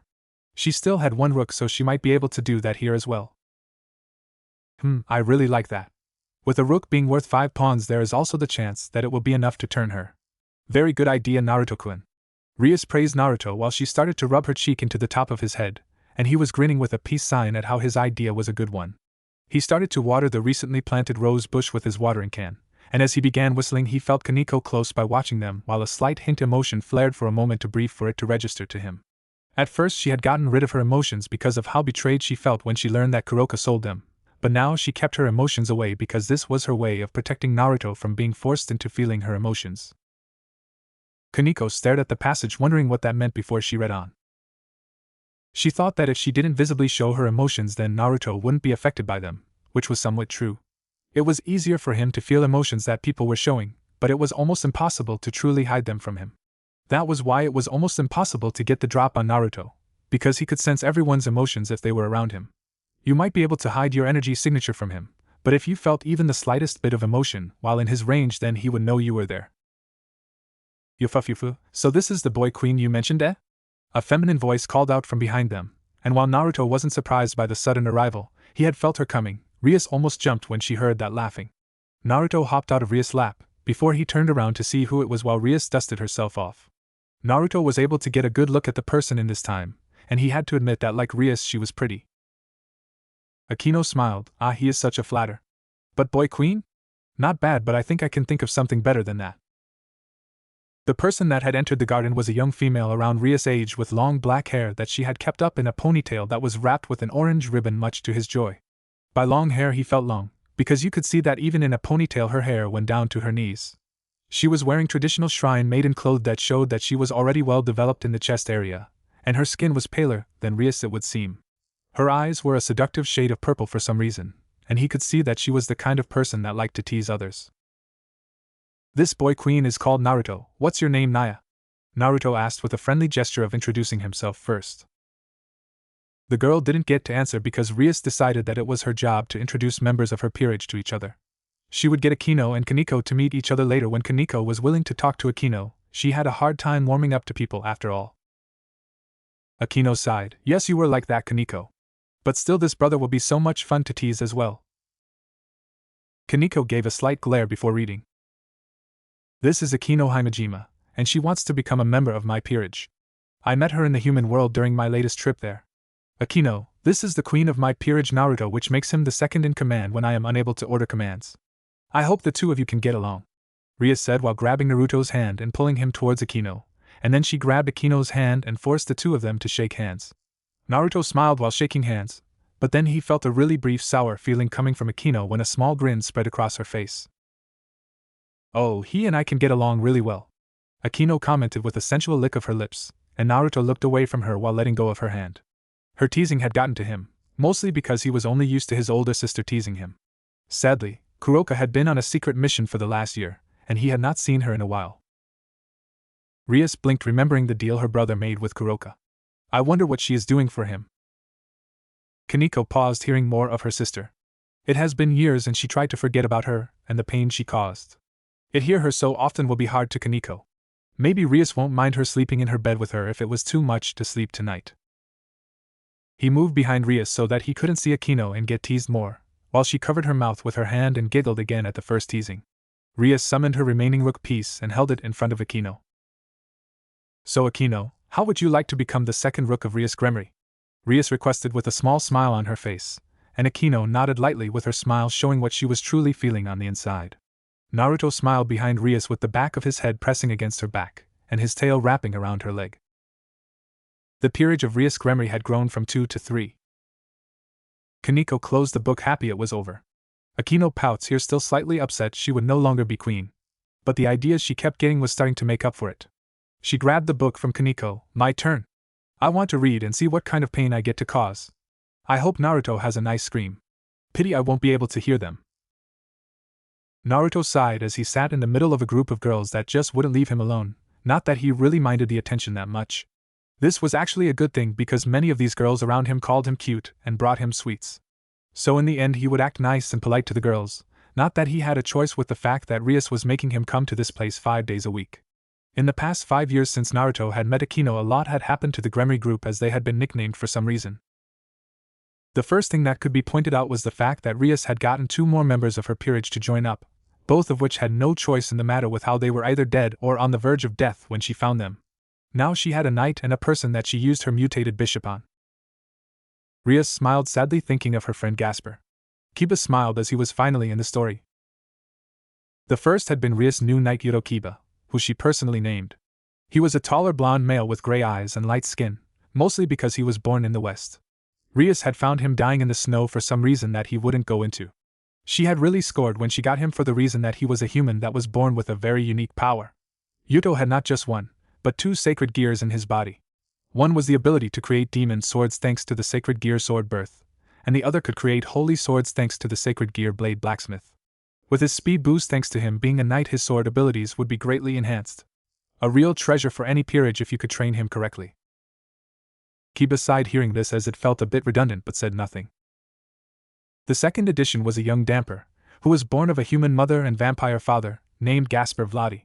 He was a special breed of vampire that was able to walk in the sunlight, known as a day walker. That alone made him a great ally to have in Naruto's opinion, and because he was half human he had been blessed with the gift of having being born with a sacred gear inside his body that was known as the Forbidden Veil of View, and with it Gasper is able to freeze time on anything he can see. The only exceptions are people with enough power to resist it. Sadly, Gasper had some faults to him as well. He was very cowardly, and pretty much a shut-in most of the time. Not to mention that Gasper was a very girly boy, going so far as to wear girls' clothes instead of boys' clothes. Surprisingly, most of the time it was impossible to tell Gasper wasn't a girl, with only his important part showing that he was a boy. The group smiled thinking of their friend and felt bad as they were sure he would have loved this story as well. Gasper also had only a small amount of control over his sacred gear, but he had been getting much better lately thanks to Naruto's help in working with him. Rias blinked before she leaned closer hoping to hear a way to help her friend. Kiba and Kaneko listened hoping to find a way to help as well. It was rather funny to see Naruto training the taller, but still short, boy in how to control his sacred gear by blowing bubbles and making him stop time on them. Gasper had just enough control over his sacred gear at this point that he had barely been allowed to roam around freely, because once he had been threatened to be sealed away if he couldn't gain control over his sacred gear. Rias gasped as tears come from her eyes. Gasper can learn to have control. She vows to work harder to help Gasper so he can be here with them. If the Gasper in this timeline can do it, so can hers. My head hurts, Naruto thought as he opened his mouth and sighed. Right now Naruto was located in the one place that was filled with so much emotion that a person his age would go crazy if they had his abilities. Yes, right now Naruto was going to school just like Rias and the rest of her peerage. His emotion-sensing powers had only grown more powerful as he grew older, and now he was stuck in a place that had hundreds of emotions running around it at once. Naruto closed his eyes and brought his ability to the back of his mind so that he could try and hold back the river of emotions from everywhere around hhim. Open up, Naruto-kun, I made this chocolate myself, one of the girls that he was surrounded by said, and with his eyes closed he opened his mouth and allowed himself to be fed a small ball of chocolate by the girl. Kaneko pouts here. Not only is her brother being fed sweets but also by girls that no doubt want to keep him for themselves. He heard the entire group giggle as he chewed on the sweet ball, and all of a sudden he felt a rush of happiness hit him like a tidal wave. Deep in his gut he felt a rush of happiness, and he himself was forced into feeling happy as well thanks to this. This was part of the negative aspect of his ability. He was directly affected by the emotions he was getting. Powerful emotions affected him more, and he could resist other emotions that came from weaker sources. Akino raised a brow, then why doesn't he just turn it off? Maybe he can't? Kiba suggested, not really sure. This wouldn't be a problem most of the time, but that was for people that could turn their ability off. Naruto could not turn his ability off no matter how much he wanted to or tried to. He could feel hundreds of people's emotions at all times, and when he was personally close to somebody he was even more affected by their emotions. If he was in contact with somebody he would also be able to feel it much stronger than before. The only saving grace was that if he was in contact with somebody, their emotions would help block out other girls' emotions. That was he tried to be in contact with at least one person whenever he was at school. Otherwise his head would be swirling with hundreds of emotions that were not his own. Wow, sucks to have that, Kiba added, not sure what else to say. Akino was smiling thinking of how much pain Naruto could be in with so many emotions. She was sure her counterpart convinced Rias to have him go to class for this very reason. I wonder whose lap I am sitting on today. Naruto wondered as a different girl tried to feed him a chocolate ball as well, and in the distance he could feel three extremely jealous people. Naruto opened his eye and tilted his head back so that he could see whose lap he was sitting on during lunch today. Naruto felt his head rest between the girls, and he blushed very softly at how soft they were when they were touching his head. Anyway, with that the three jealous spikes grew by 10 times, but he tried to ignore it as he looked at the girl's face. The girl that he was sitting on today was a member of the Kendo Club, it would seem, and if he remember right, then her name was Murayama. She was a girl with brown hair that she kept in 2 ponytails at the back of her head, and brown bangs framing her face without covering her warm yellowish-brown eyes. Her body was well developed for a human girl, being on the more attractive end of the scale. She wasn't even fazed by the fact his head was nuzzled between her. All she seemed to care about was that she wanted to have her arms around his stomach at all times. As a member of the Kendo Club, her body was very well fit, which made her even more beautiful instead of those diet girls that barely ate. Rias focused on the girl mentioned, thinking, the way Naruto described her seems like he knows her very well. If that chapter has anything to go by, that means she could be a pawn I can use. I heard you like fish, so how about some of my home-cooked catfish? The second girl of the group said as she used a small fork to move some fired fish towards his lips. This second girl in the group of 3 girls today said as she fed him a fork of fried fish. Naruto looked over her again as he started to chew on the fish, and after the sweetness of the chocolate he had to admit the fish tasted great. This second girl was the other member of the Kendo Club that had the best body, and she was Kate's. A girl with very light brown hair that seemed to be tinted red, and she was the one that had paler skin and reddish-brown eyes. She was smaller than her friend all around, including the chest area. Her most notable trait was her short hair that she had held out of her face to show off her forehead. Rias smiled slightly at the sound of another pawn for her. Naruto swallowed the fish, and decided that if they were going to feed him, then he may as well show his appreciation by showing them the cute side they liked seeing. It tasted yummy. I love how you fried it, Kate-san Naya, Naruto said with a wide smile, and the girl's face couldn't stay straight before she lunged and hugged his neck while his face landed into her bosom while the back of his head was still in Murayama's chest. Kaniko's eye twitched at this. How dare those girls do that to her brother? Stupid perverted girls. Oh. You are just so cute, Naruto-kun. You can call me Kate-chan or even Wani-chan if you want. Kate nearly squealed as she gushed over Naruto, and that spike of jealousy from earlier doubled in size. Naruto could hear muffled yells from a few guys, but with his ears surrounded by boob he was unable to completely make it out before it stopped, and Kate stopped hugging his face when she was pulled off by the last girl. This girl was somebody that Naruto knew by first and last name, and she was known as Tomo Meguri. Like the others, she was a second year at this school. The major differences though was that this girl was a member of the student council and a devil. Rias giggled here as did Akino. Era, it seems even Sona's night is taken by Naruto's charm. I wonder what she would say if she knew. Yes, this girl was a devil from the peerage of a different woman that went to this school. Tomo was a girl with shoulder-length reddish-brown hair and brown eyes. She had wind-swept bangs, and hair antennae sticking from the top of her head. She was the knight in the peerage of Sona Citri, the heir to the Citri family. The group sighed knowing this was more information they already knew. That placed her as an important devil, and strangely enough this hyperactive girl had a fetish for younger guys. She was technically the lowest rank of devil, besides the low-class pawn. She was a low-class knight, and yet she insisted on going after Naruto as a romantic interest. She liked to use lunch as a chance to get at Naruto while he couldn't escape her. She was a very nice girl, but she treated him like he was a normal person. That was both likable and annoying of her, because in both rank and status Naruto outranked her. You see, in the last 5 years Naruto had been promoted from a low-class devil to a middle-class devil, which was 1 rank away from being a high-class devil. Add that to the fact that he was the queen of Rias' peerage, and you had a middle-class queen. Of course, besides the fact that he wanted to become an ultimate class one day, he didn't really think much of rank. Rias blinked hearing Naruto wishing to become an ultimate class devil. She knew some wished to become one, but she never knew one before. Hey now, Naruto-kun hasn't tried the cookies I made in home economics today. Come on, Naruto-kun, they are peanut butter cookies, Tomo said, and despite the fact that she was a devil she was still one of the girls that liked to feed him things during lunch. Naruto munched on the cookie while she started to pet his head, and he nodded to her in satisfaction at how enjoyment of the cookie. Naruto noticed the jealousy from earlier replace itself with depression and sadness, so opening his eyes he looked over to the direction and saw that there were 3 boys that were also well known in the school. The perverted trio were crying tears of pain as they watched a younger boy get fed and pampered by 3 beautiful women. These were the kinds of guys that were completely open with how perverted they were, which included peeping on women that were changing. Kaniko had her blank look on her face, but the others could tell her dislike of those 3 already. Rias raised a brow as she has heard of them, but she never met them before. Hey Kate-chan, Murayama-chan, and Tomo-chan, why don't invite them over to eat lunch with us? They look like they were pretty lonely, Naya. Naruto offered in a way to make the people that were bringing down his good mood happy. Frankly, Naruto always tried to make people happy so that he would have to feel their bad emotions.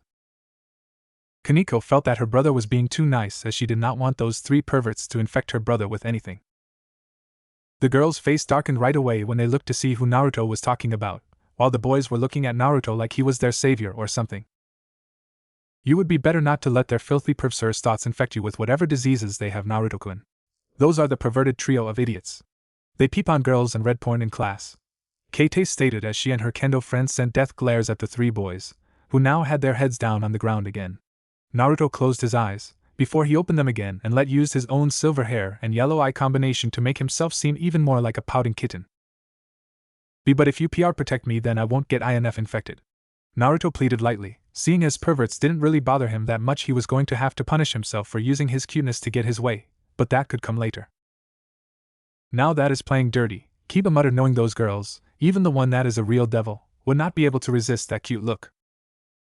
The girls, even Tomo, completely fell under his charm and blushed deeply as his charm caught them all deeply in his trap. Hey you perverts, you can eat lunch over here, but try anything and you won't live to see tomorrow. Murayama shouted at the trio, and like lightning they started to run over to the group sitting on the grass and started bowing down to Naruto. Kaneko pouts at the fact those 3 were close to her brother, but she had a feeling they would screw it up all on their own. Akino giggled at the fact they were bowing to Naruto. Maybe if I play it right I can have them bow to me. Then I can have 3 very eager pets to play and cause pain to.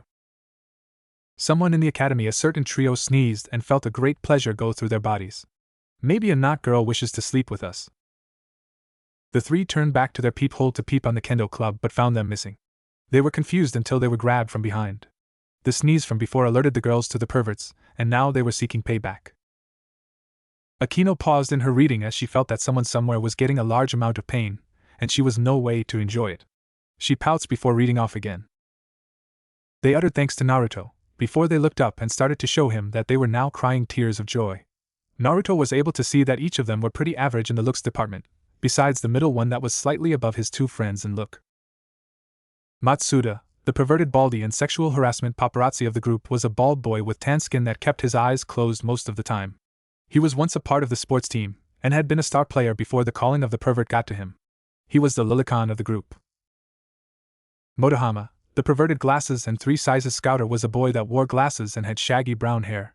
He was rumored to be able to tell a girl's 3 sizes just by looking at them, which was an impressive skill. Naruto himself could tell a girl's 3 sizes if they placed them on his head. He can? Rias asked while Kaneko twitched at this bit of information. For example, Murayama's 3 sizes would be 84W70H81 all in centimeters, and Keite's 3 sizes would be 78.5W65H79 also in centimeters.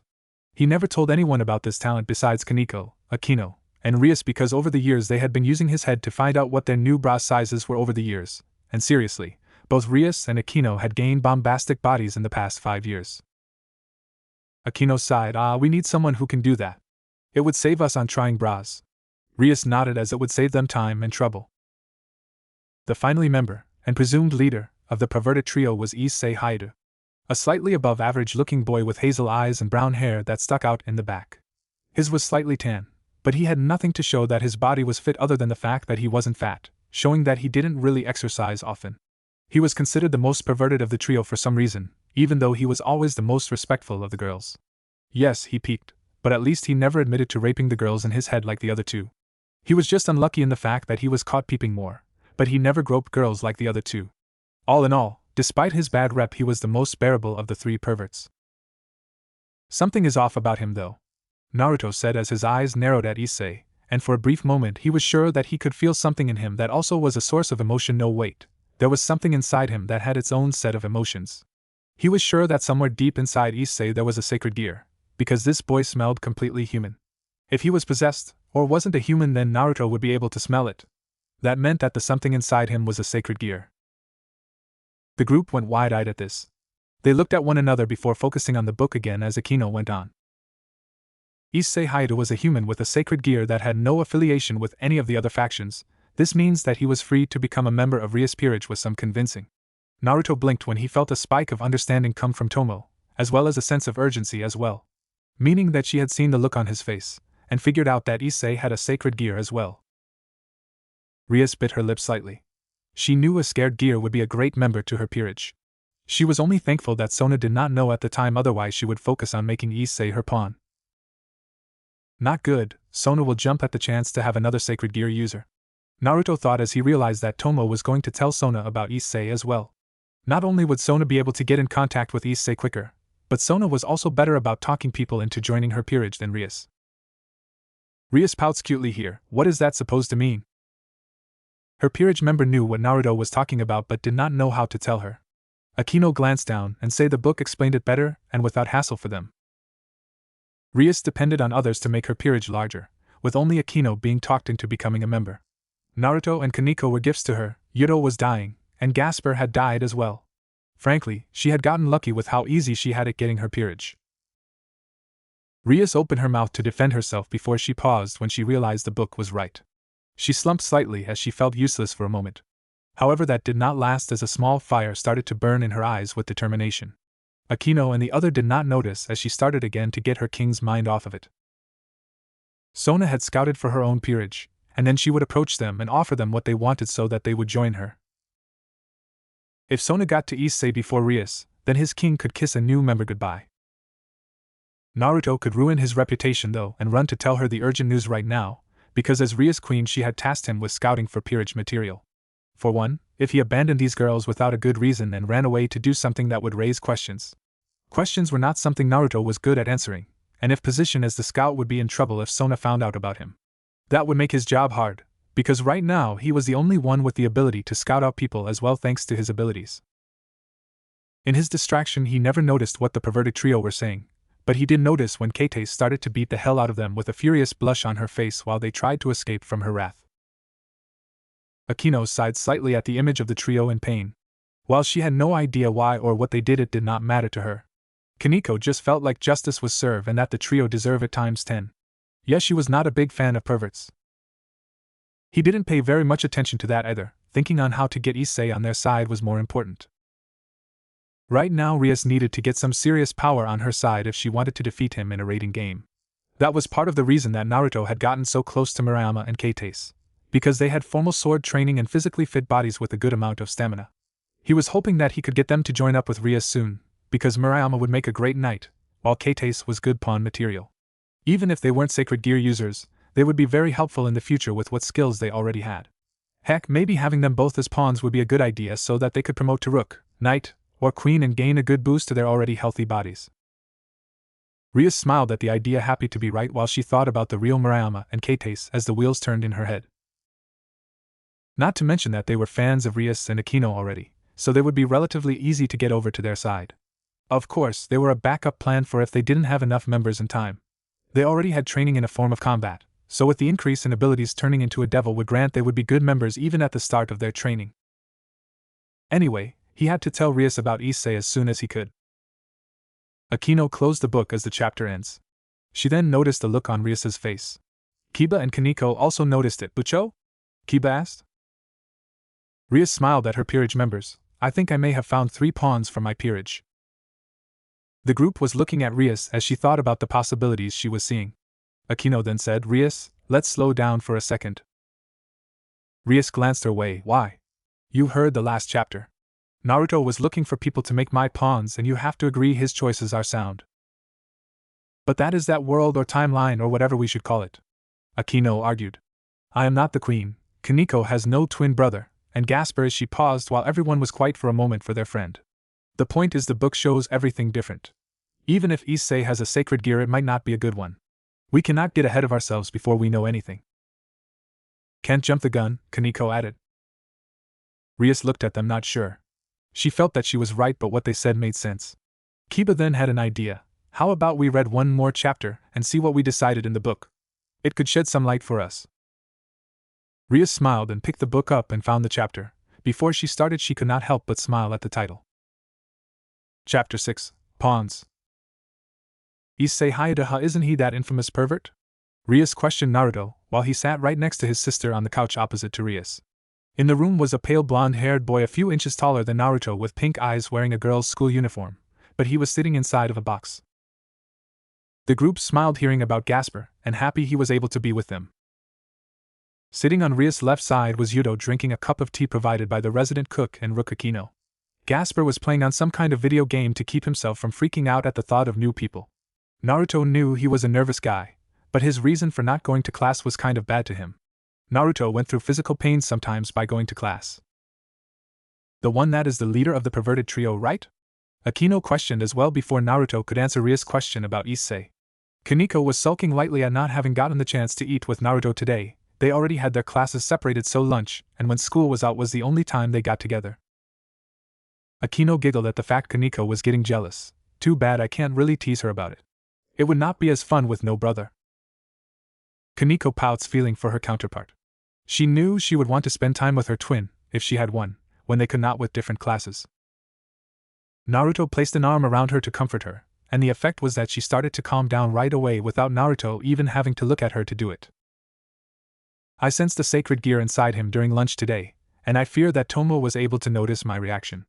If we don't hurry, then Issei will be drafted into devilhood by Sona, and you know that if she gets to him, then you won't have a chance. Naruto pointed out the sense of urgency that they should be feeling at the moment. Rias pouts hearing this. While she and Sona were friends, she did not want to lose Issei to her if he had a useful sacred gear. Her pouts turned into a smile as she remembered Sona did not know any of this, both the book and the fact Issei has a sacred gear, which means she has an advantage. Rias nodded very lightly with a smile on her face, not seeming to have any worries over this matter. She had already had her eye on Issei thanks to the recent fallen angels keeping an eye on him. She just didn't have a name to put to a fact at the moment, and now that she did, she could plan around this. The others looked up at one another. Era, this could be troublesome. Akino muttered. Kiba nodded. Yes, if the fallen angels are interested in him, then this could be trouble. Rias frowned before she said, yes, but this also means that he must have a powerful sacred gear at least.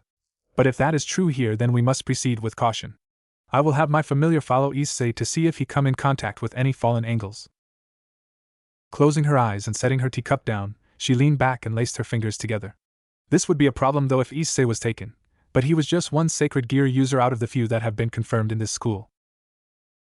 Naruto had already given her the names of those two that he had believed would make good pawns for her peerage, so even if they lost Issei, they would still get two very good pawns that had training before becoming devils. Rias paid more attention here despite already reading it before her. She was determined to commit this to memory if it was important.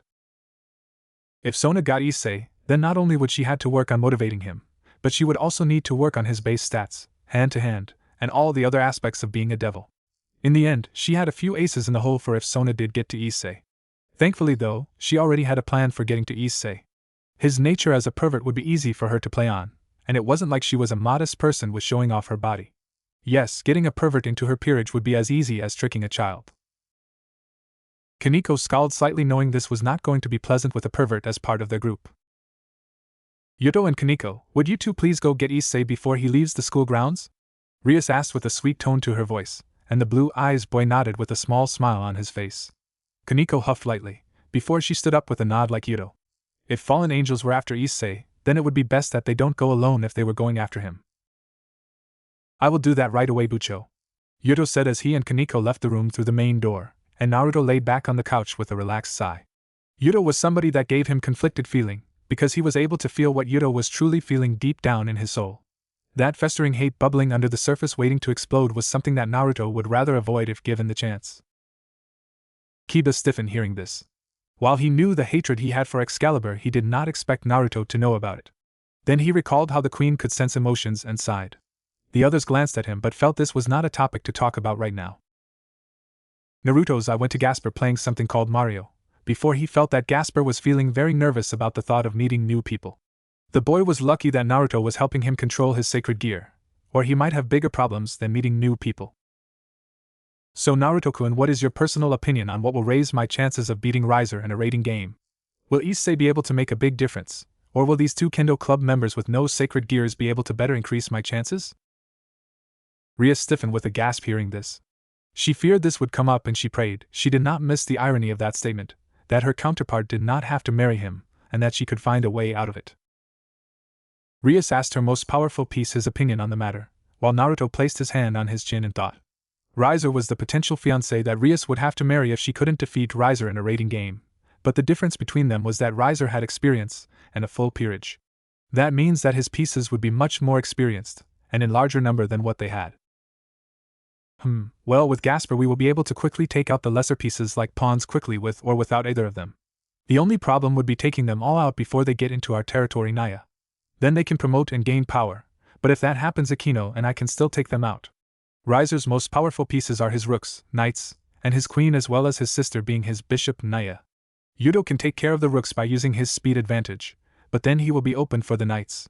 Kaneko and Aquino are not fast enough for fighting against a knight, and I will need to be near you in case Riser goes after you directly. Rias thought of the strategy, and slumped slightly. Gasper was a big key in this, so she could not use that strategy at all.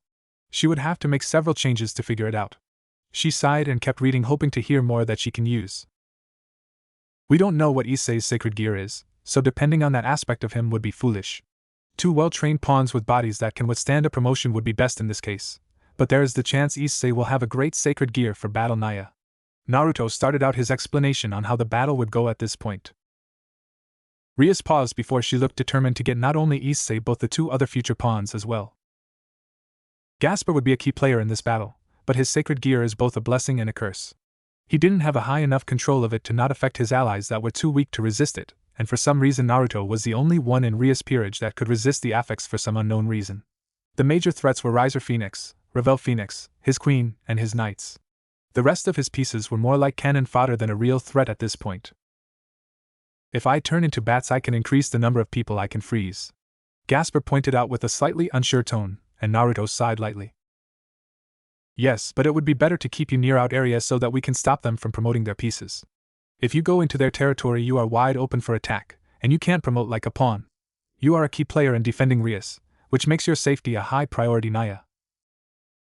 Rias sighed again, missing Gasper, and wished that he was here as well. The others frowned sadly, missing the crossing dressing damper.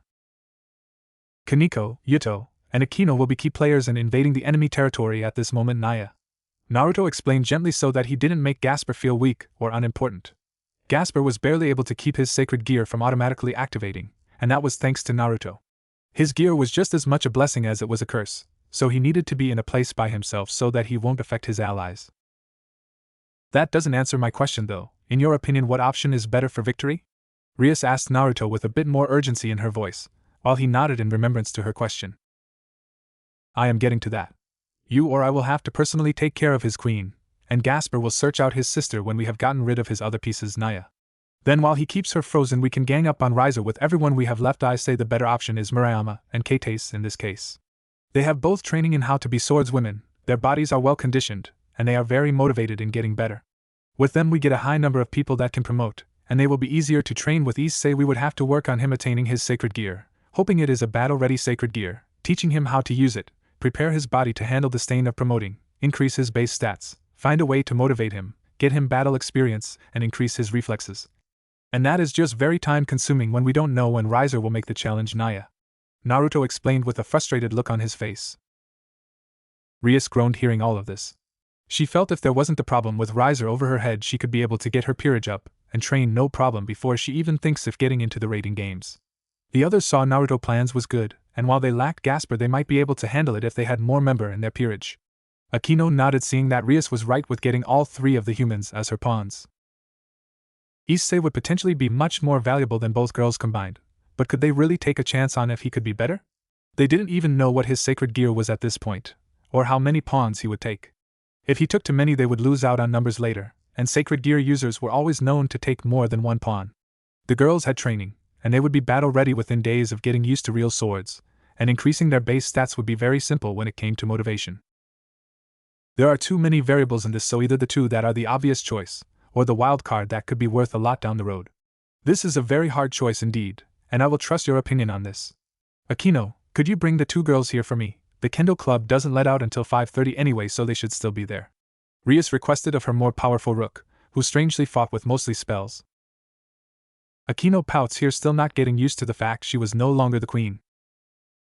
Aquino smiled lightly and bowed to Rias in understanding, before she set out on her own way to go get the girls that would help Rias in her future as a king. When she was gone only 3 people were left in the room, and one of them wasn't much of a talker. Hopefully Issei is only worth a few pawns, and we can get all 3 of them. I highly doubt that though, because his sacred gear had emotions, which means that it has a personality. It would worth a lot to turn him. Sadly, just being worth a lot doesn't mean that it is useful.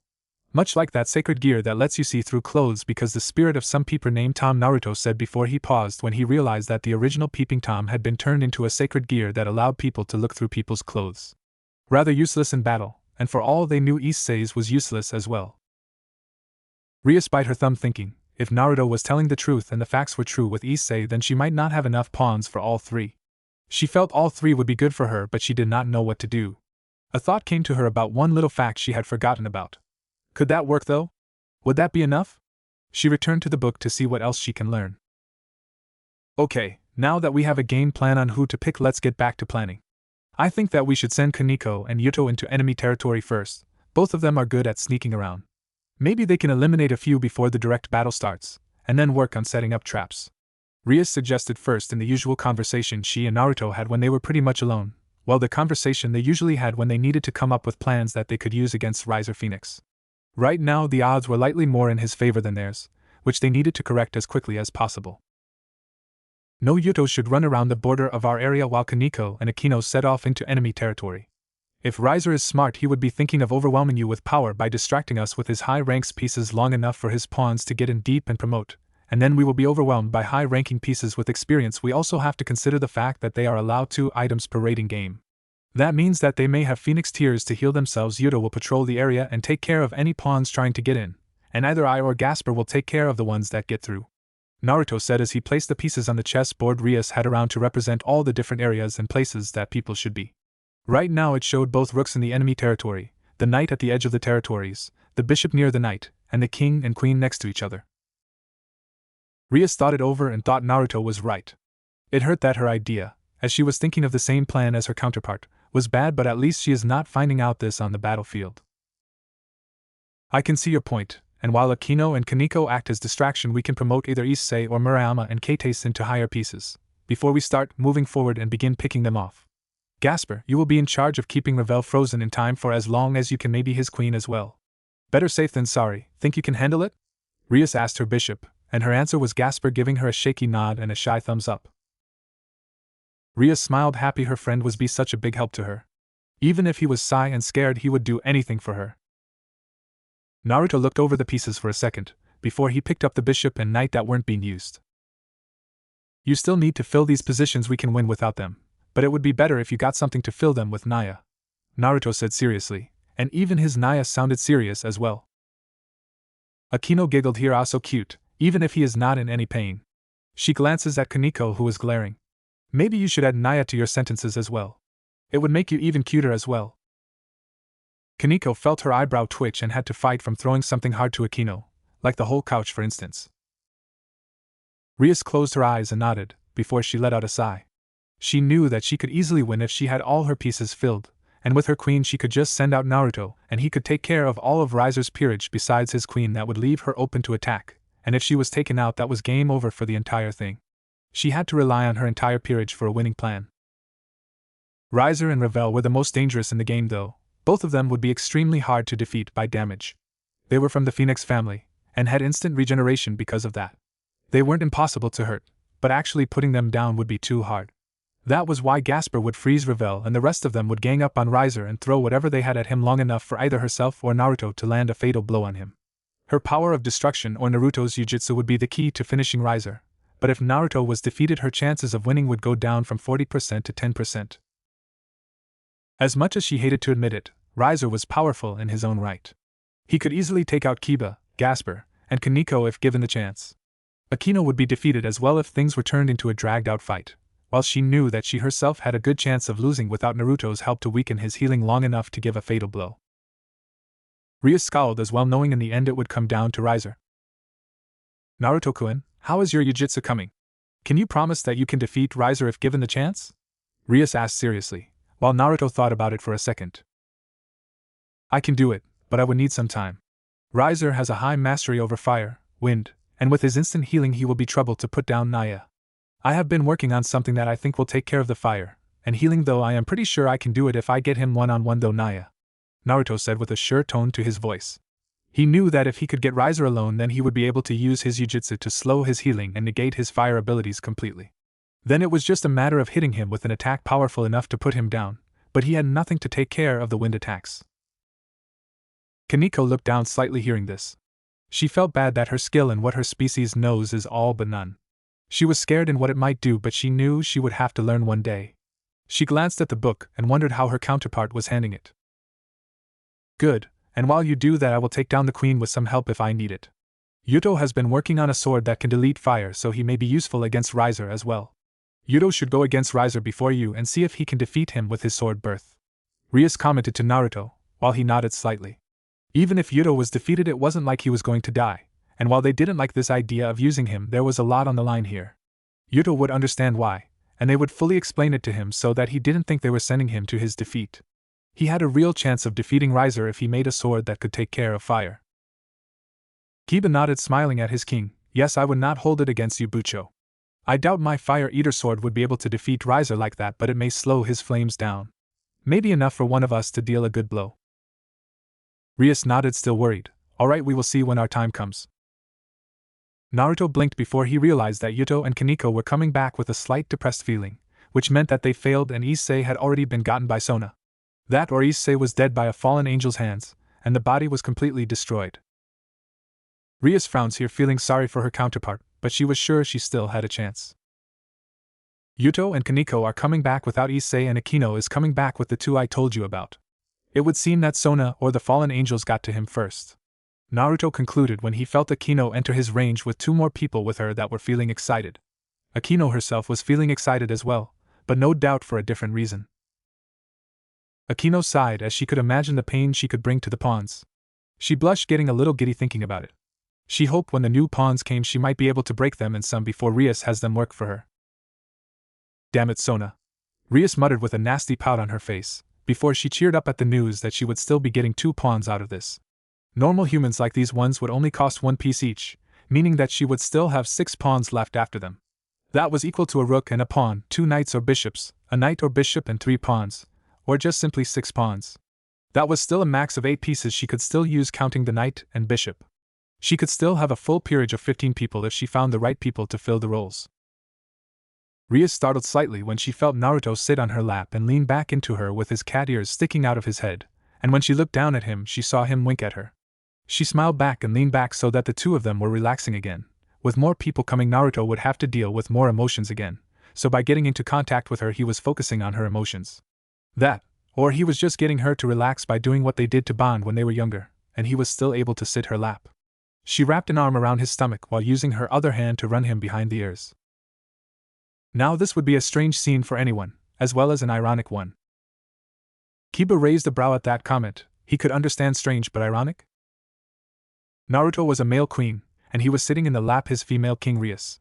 They were a very unique pair. He was the youngest person in her peerage, while also being her strongest.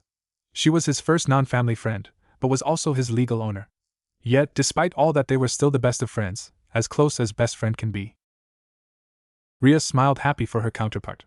She knew her friends were close to her, but she wondered what it would be like to have someone that close to her. I miss our garden. You ever wonder how our roses are doing? Rias asked with a slight smile on her face when she thought about the rose bush they planted together. Their little garden had flourished in the years they had worked on it together, and even Kaneko had watered it a few times with them. It was tradition though for Naruto and Rias to water it with him in her lap while they just talked about whatever came to their minds, while deepening their bonds. Yeah, but Grafia is taking care of it while we are gone. They are going to be doing great, Naya, Naruto said while he experienced pure bliss when Rias found that one spot behind his ear, and he completely melted into her body when she started to lightly scratch him right behind the right ear with the very tips of her fingernails. Kaneko noticed the look Akino gave her, and she glared at the queen. Don't try it, the rook warned. Even the emotions of everyone around him besides Rias were wiped from his mind when his skilled hands touched him. His tail came out and started to wrap around her waist as he sank into her soft body and completely relaxed. I don't want to interrupt this, Gasper thought with a small smile as he closed himself inside the lid of his box, and with it shut it was like he wasn't in the room at all.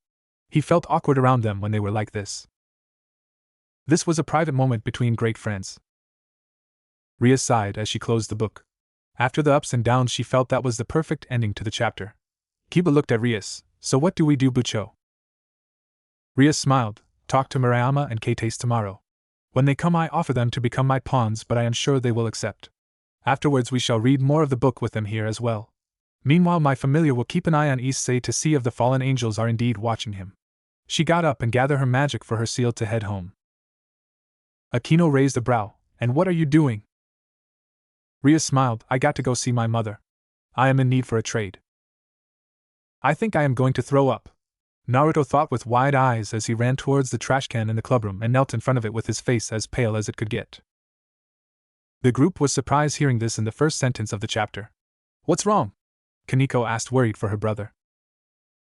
No idea, Kiba replied before he started off again, hoping to find the answer. Naruto surprised the rest of the devils in the room by actually getting physically sick and throwing up into the trash can. Kaneko wasted no time in rushing over to his side and patting him softly on the back to help him out.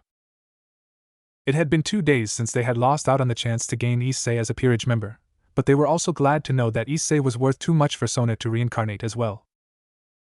Rias stiffened hearing this before she leaned closer to find out why. That meant that Issei was still completely human at the moment, which meant that it was possible to get him as an ally later if they played their cards right. The only difference though was that now neither Rias nor Sona would be able to get Issei into their peerages, because Rias had already talked both of the girls chosen by Naruto into her peerage as her pawns, which meant that she didn't have enough pieces to reincarnate Issei either. Akino hummed as she went over that information. Sona already has 2 pawns, so she would have 6 left. So even with 6 pawns wasn't enough to reincarnate Issei. It seems we won't be able to have all 3 as your pawns, Rias. Rias however smiled. Don't worry, I got that all figured out. If I'm right, then I should be able to have all 3. They looked at her, but the devil would not give them anything else. Right now both girls were currently running around the city handing out contract papers so that they would be able to form contracts with humans and raise their abilities and status among the devils. Both girls had been immediately interested in the idea when they heard that Naruto, Rias, Akino, Kaneko, and Yuto were devils or hybrids. Each of them had a special place in the school, and each were famous in their own right. Naruto and Kaneko were the twin mascots of the school, Yuto was the prince of the school, and both Rias and Akino were the 2 great ladies of the school. Akino giggled. It seems Kaneko shares her titles with her brother. Makes sense that twins would share. Though I would have thought that Naruto would share Kiba's title being so popular with the girls. Kaneko glared at Akino, not liking how the fact the queen was making Naruto seem like some sort of player or woman's man. Those girls better not be after Naruto. Each of them were amazingly popular among the students, male and female alike in some cases. In others only the females liked Yuto, while the men hated his guts. The fact that turning into a devil would make them stronger was something both girls looked forward to. At least it looks like they would agree, Rias pointed out with a grin. We don't know for sure, Kiba added quietly before he went on. Otoro, are you okay? Kaneko asked with a worried tone to her voice when she saw her brother randomly start to throw up into a trash can. The others were worried as well for his safety, because Naruto normally had a stomach of steel when it came to most stuff. Something could be seriously wrong with him if he was throwing up for any reason. Such insanity, evil killing urge, I have never felt such a vile thing before. Naruto managed to get out in reference to him sensing such a powerful negative emotion that he had gotten visibly sick just from the backlash of sensing this. So his empathy has a backlash as well to it, Akino said with a pout, but what could be causing all of this? The other had no answer for her. His own body was completely rejecting the emotions that he was sensing, and the inner conflict that these emotions that were not his was causing was gut-rending for him. His words didn't make the others feel any better, nor did it make their worries go away when Naruto was forced to throw up again when he felt another wave of the emotion come into his mind. He vomited into the trash, while Kaneko wrapped her arms around his stomach to help soothe him. It was so random what he was feeling, and it would vanish before reappearing again even stronger, before growing weak to the point that he couldn't feel it. Then it would jump back to insane levels, completely throwing him off guard when he was forced into sensing it again. Even when he had nothing left in his stomach to throw up, the feeling that he needed to throw up was still there inside his gut. Kaneko frowned, worried for not only her brother but for the fact something near them is causing this. Was it a fallen angel? Akino asked with a frown, because as far as she knew this had only happened to Naruto 2 times before in his life. Both times Naruto had met people that had been completely rotten to the core, and one had been so bad that at his age Naruto had been bedridden for 2 weeks just from his body tearing itself up while adjusting to the extreme negative and evil emotions that had been flowing off that person. No, this was a human. The fallen angels around here are crazy but not this demented. This person feels a lot like Diodora Astaroth, a human version of that bastard. Naruto growled out in utter anger at the one person that he hated above all other. Rias blinked here. Sure, she did not know him that well and she had a bad feeling about it, but was there something that Naruto knew that was, no other word for it, evil? The others around him had no idea why Naruto hated Diodora so much, mostly because they were not as in the know about the bastard's crimes as Naruto was. Spying on this bastard was one of Kuroka's first spy jobs, and she had told him personally what she found out about the guy. She had confided in him because even she was disgusted by what this devil did to others.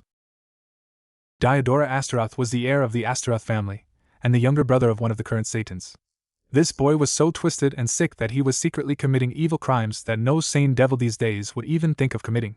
The worst part was that there was no real proof to pin his crimes on him without Kuroka admitting to spying on him, and as the heir to the Astaroth family they couldn't just kill him in cold blood even though every fiber of Naruto's very soul demanded that Diodora be killed for what he does and takes pleasure in. "What is it?" Rias asked, worried. "What is the heir doing that was so evil that Naruto would react like this?" Kiba looked ahead and gasped loudly in horror. He was still while the others looked at him. "Kiba," Rias said softly, "please go on. We have to see what is wrong." Kiba nodded before he gulped and took a deep breath and read the first few sentences that caused his reaction. Diodora Astaroth was a sick man, a very evil person. Diodora Astaroth raped nuns and maidens both physically and mentally. The others gasped here. While they knew nuns were considered their enemies to go that far to them, most devil would avoid a nun or anyone else in the church. Rias covered her mouth, shaking slightly. Could this be true? Was this something different to only this world in the book? She feared the answer to that question. She looked at Kiba and gave him a nod to go on. They had to find out if this was true or not. His crimes would start with him tricking a nun into committing a crime against the church and having her kicked out of the church, and while they were sulking and heartbroken he would prey upon them with his sick and twisted words that he could twist into sounding sweet and caring. He would get the nuns to trust him, and look up to him, and then he would rape them. Worst of all was that he took enjoyment in their betrayed horror, and he would do it over and over again until they were completely broken. His entire peerage was filled with nuns and maidens that he had broken and added to his collection where they would be forever his broken slaves. Rias froze as she heard more details of his crimes. She recalls his peerage of all females so far. She prayed that it was simply something else, but she was not so sure. Naruto made it his personal mission to find proof of Diodora's actions, and with that proof he would be able to put that punk on the chopping block for death row. Naruto wanted Diodora dead as soon as possible, but the only way that he could prove it would be for him to find a nun that he had gotten kicked out of the church, but hadn't raped yet. Then he would be able to prove that he had been threatening the stalemate with the angels by going after holy women. Rias frowned, hoping this was not true, but if it was I would need to talk to my brother about this. I already plan on telling him the book, but if this is true he would have to go and investigate. I pray this is simple only in this book. There is a human vile enough to cause this sort of reaction? Are you sure? Yudo asked to confirm what Naruto was saying, and a blank stare was his response. This person would be the third person that Naruto had reacted this badly to, so of course Naruto was sure what this guy was. This person sounds scary, Gasper yelled as he closed himself completely inside his box, while Naruto wiped his mouth off and drank some of the tea that Akino handed him. He gulped it down like he was a man in the desert dying of thirst, before he finished it, and gave her a thankful look. He could still feel the backlash from this person, but right now Naruto was focusing and lowering his range to as short as it could go. Naruto stood up and wobbled on his feet lightly, before he leaned against the wall with a thin layer of sweat on his face. Kaneko was worried. Not only was her brother feeling this way, but he seems to be trying to make an enemy with an heir to a powerful family. She hoped that her brother would both succeed to bring justice to the women but also to keep him safe. His always active power had another weakness besides overloading him, and that was when Naruto was faced with an emotion that was the opposite of him, and extremely strong. It made him truly sick. His body completely rejected everything about these emotions, and the internal battle would slowly tear him apart until he could force himself to block out the one person causing them. There were people that disgusted him like Riser, but mostly because they were assholes, and then there were people that caused him to become sick like Diodora, an unknown person, and this guy that gave off a slight devil hunter aura around him that Naruto could sense even from here. The others looked at each other. A devil hunter was dangerous, and if Naruto could feel an aura like that, it was nothing good about that at all. I need to take a walk and clear my head, Naruto said shortly, meaning for there to be no arguments, as he walked out of the clubroom with heavy steps. Right now he needed to go find the other important person that he had sensed before he was forced to pull back his range as much as possible. An emotion too bright and positive that he was being attracted to it like a moth to a flame, but instead of being stopped, Naruto felt a wave of kind emotion touch him when his hand was grabbed by Rias. Be careful, If this person made you sick, then they may be strong. I would send somebody with you, but Yuto and Kaneko are going to be busy training Keitase and Murayama in how to control their new bodies, Rias said, and he completely understood where she was coming from. Kaneko nodded, not wanting her bother to be alone with whoever is making him feel this way out there close to him. Kaneko came forward and kissed Naruto on the cheek slightly to wish him good luck on his trip, while Akino smiled at him and pat him on the back. Naruto knew that Gasper was too shy to come with him on a walk through the city. See you later, guys, good-for-nothing vampire Naya, Naruto said with his and Kaneko's special goodbye made just for Gasper, the nickname that wasn't nearly as mean as it sounded. Akino giggled, unable to help herself. Well, I can see you two giving him a nickname like that. The group sighed, wishing Gasper was here. But then they were not sure how he would react hearing the shocking horror they learned just now. He heard Gasper shout of a goodbye from inside his box, before Naruto stopped and walked over to the box. Ripping open the lid to the box, he pulled a blushing and protesting Gasper out of the box and hefted him over his shoulder. The fact Gasper was taller than Naruto made this image as funny as hell. A short Nico boy queen was carrying a girly cross-dressing damper boy over his shoulder, while the pink eyes boy tried to get out of Naruto's grip. Giggles were heard from Rias and Akino as they pictured this. Kaneko smiled slightly, knowing her brother was helping the damper in his own way. Kiba smiled, feeling better now. He hoped Gasper would be with them, and wondered his reaction to this. Please let go of me, Naruto, I don't want to go outside, Gasper pleaded, but he was promptly ignored by Naruto in favor of him turning to Rias with a small smile on his face. I am taking Gasper with me, see you all later, Naruto said with a sigh as he started to feel better already now that he was in contact with somebody that he trusted and knew well. As long as he stayed in contact with Gasper, he would be able to resist the negative emotions all over the city. That and the fact that if Naruto was going to have to go outside of his comfort zone, then he was going to make this awkward for Gasper as well. Kaneko nodded, knowing that the two friends would be great help to one another. Please let me go, Naruto. I don't like sunlight. Gasper tried to get Naruto to let go of him again, only for Naruto to raise his hand and smack Gasper on the ass hard enough to make the blonde-haired damper eep, and stop all resisting at the humiliation of getting a spank. Naruto nodded neutrally, before he started to walk out of the clubroom again.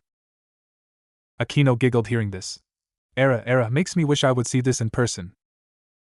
Rias nodded with a smile. It seemed all too funny and wanted to see it in person as well. What? As the queen of Rias Peerage, it was his job to both help and punish the members of Rias Peerage when he thought it would help them out. If Gasper always stayed in his comfort zone, he would never grow as a person. Gasper looked and acted so much like a girl that Naruto felt no awkwardness about spanking the silent damper. Honestly, it wasn't that strange for either Rias or Naruto to deliver a devil spank as a motivation/punishment. The major difference was that Naruto got you once most of the time, while when Rias spanked you, she did it somewhere between 100 and 1,000 times while using magic. Akino's eyes lit up as she turned to Rias. The devil looked at her friend and stated, "No, Akino. If I have to go to school, you have to go outside. Now let's go into the city and take a walk," Naruto shouted at Gasper as the door was slammed behind them, and the others left in the room. Sweat dropped when they saw the group leave. Naruto-kun, you are perhaps the only one that treats Gasper like that. Rias though with a sweat drop when she heard the sounds of arguments outside of the door. There was a smack sound again, and then complete silence, meaning that Gasper had tried to use his sacred gear to escape, only for Naruto to smack his ass before he could and continue walking anyway. Sometimes it was best to leave Gasper's growth to Naruto, the only person in her peerage that could resist the time-stopping powers of Gasper's sacred gear. Akino giggled once more. If only I can do that to Gasper as well. He might be for the better after it. I doubt that, Akino, Rias replied, getting her queen to pout. Yofufu, it would seem that Gasper-kun will be getting some courage training today, Akino said with a teasing giggle, and a sensual lick of her lips at the obvious teasing. She just loved it when other people were uncomfortable, and right now both Naruto and Gasper were way out of their comfort zones. Naruto won't let Gasper get hurt, so there shouldn't be any problem. Anyway, this will be good for them both. Right now Naruto only goes to the school, but never in the city. Gasper is only used to people in the club seeing him, so it would be good for him to experience life on the outside. Naruto knows this, and Gasper will help Naruto keep from sensing as many emotions if they remain in contact. This will be a good thing for both of them. Rias nodded, seeing this was being good for the both of them. Rias concluded as a red circle appeared in the middle of the clubroom, showing that somebody was using the Gremory circle to teleport to their location. That could only mean that Keitase and Murayama had completed handing out flyers, and were ready to come back to the clubroom. Ototo, you better know what you are doing. Kaneko thought with her neutral face turned into a frowning one. I'm sure he does, Kaneko, Kiba added. He does not seem like someone that would be so reckless. The twin sister nodded but still worried. She knew Naruto well enough to know that if he was taking Gasper then he was going to search for somebody, and Gasper's ability was great when it came to capturing people without them noticing until it was too late. That, or Naruto was going to abuse Gasper's abilities to go on a pranking spree. That was the way he worked. He liked to do everything in his power to either get further in life, or have fun. This could be pleasure or business, either of which had some flaws to it. She knew though that she was needed in order to train the new devils as soon as possible, because Naruto was more of a one-on-one trainer. When training a group he didn't really have any talent in that, but he could teach anyone one-on-one in the arts of fighting. Between that and his growing abilities in emotion sensing he was going to have a hard time in group training, and his temporary method of blocking out emotions only lasted so long before it ran out. No, it was like his body was getting prepared for something, and his emotion sensing abilities were his body's way of getting prepared. The question though was, what did his emotion sensing powers have to do with his body getting ready for something?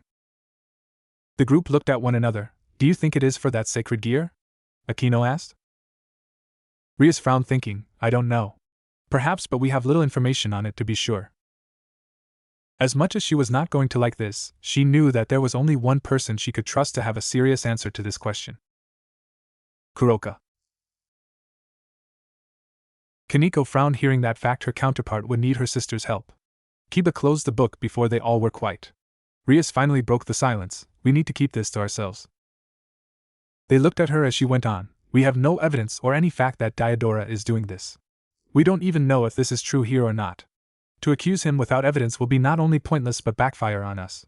I will talk to my brother, and with any luck he will investigate, but I hope beyond hope that what the book says is not true. They all looked at each other, and knew Rias was right. Let's read another chapter before Murayama and Keites come. We don't want them knowing about this either.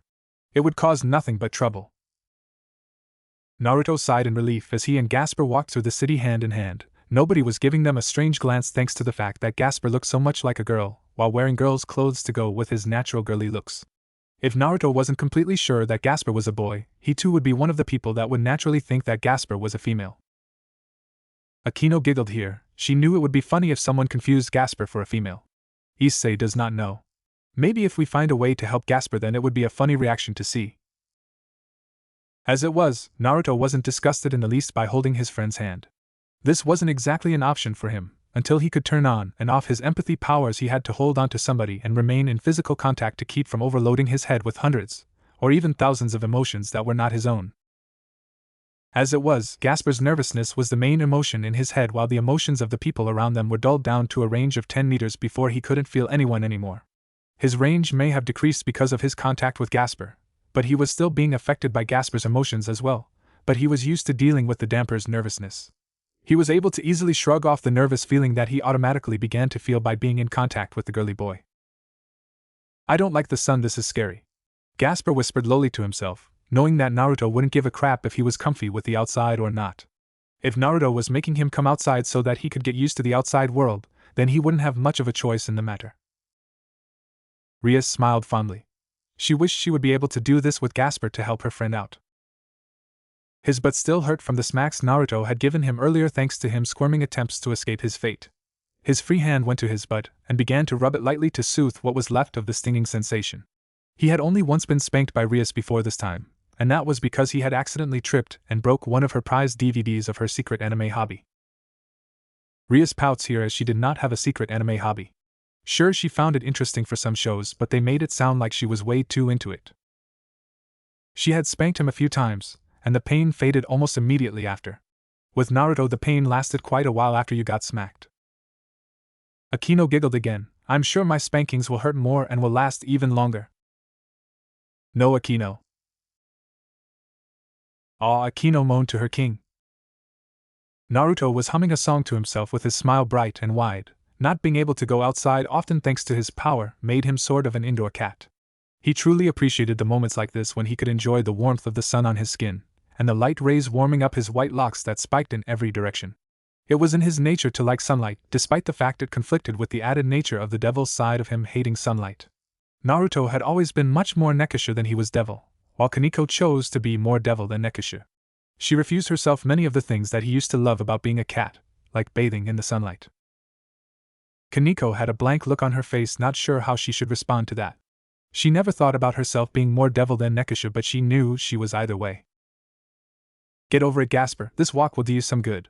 If I have to, I will spank you in front of everyone here or prank you, Naya, Naruto said with a sly smile, his eyes glowing demonically as they lit up with the feeling of the prankster lighting up inside him again.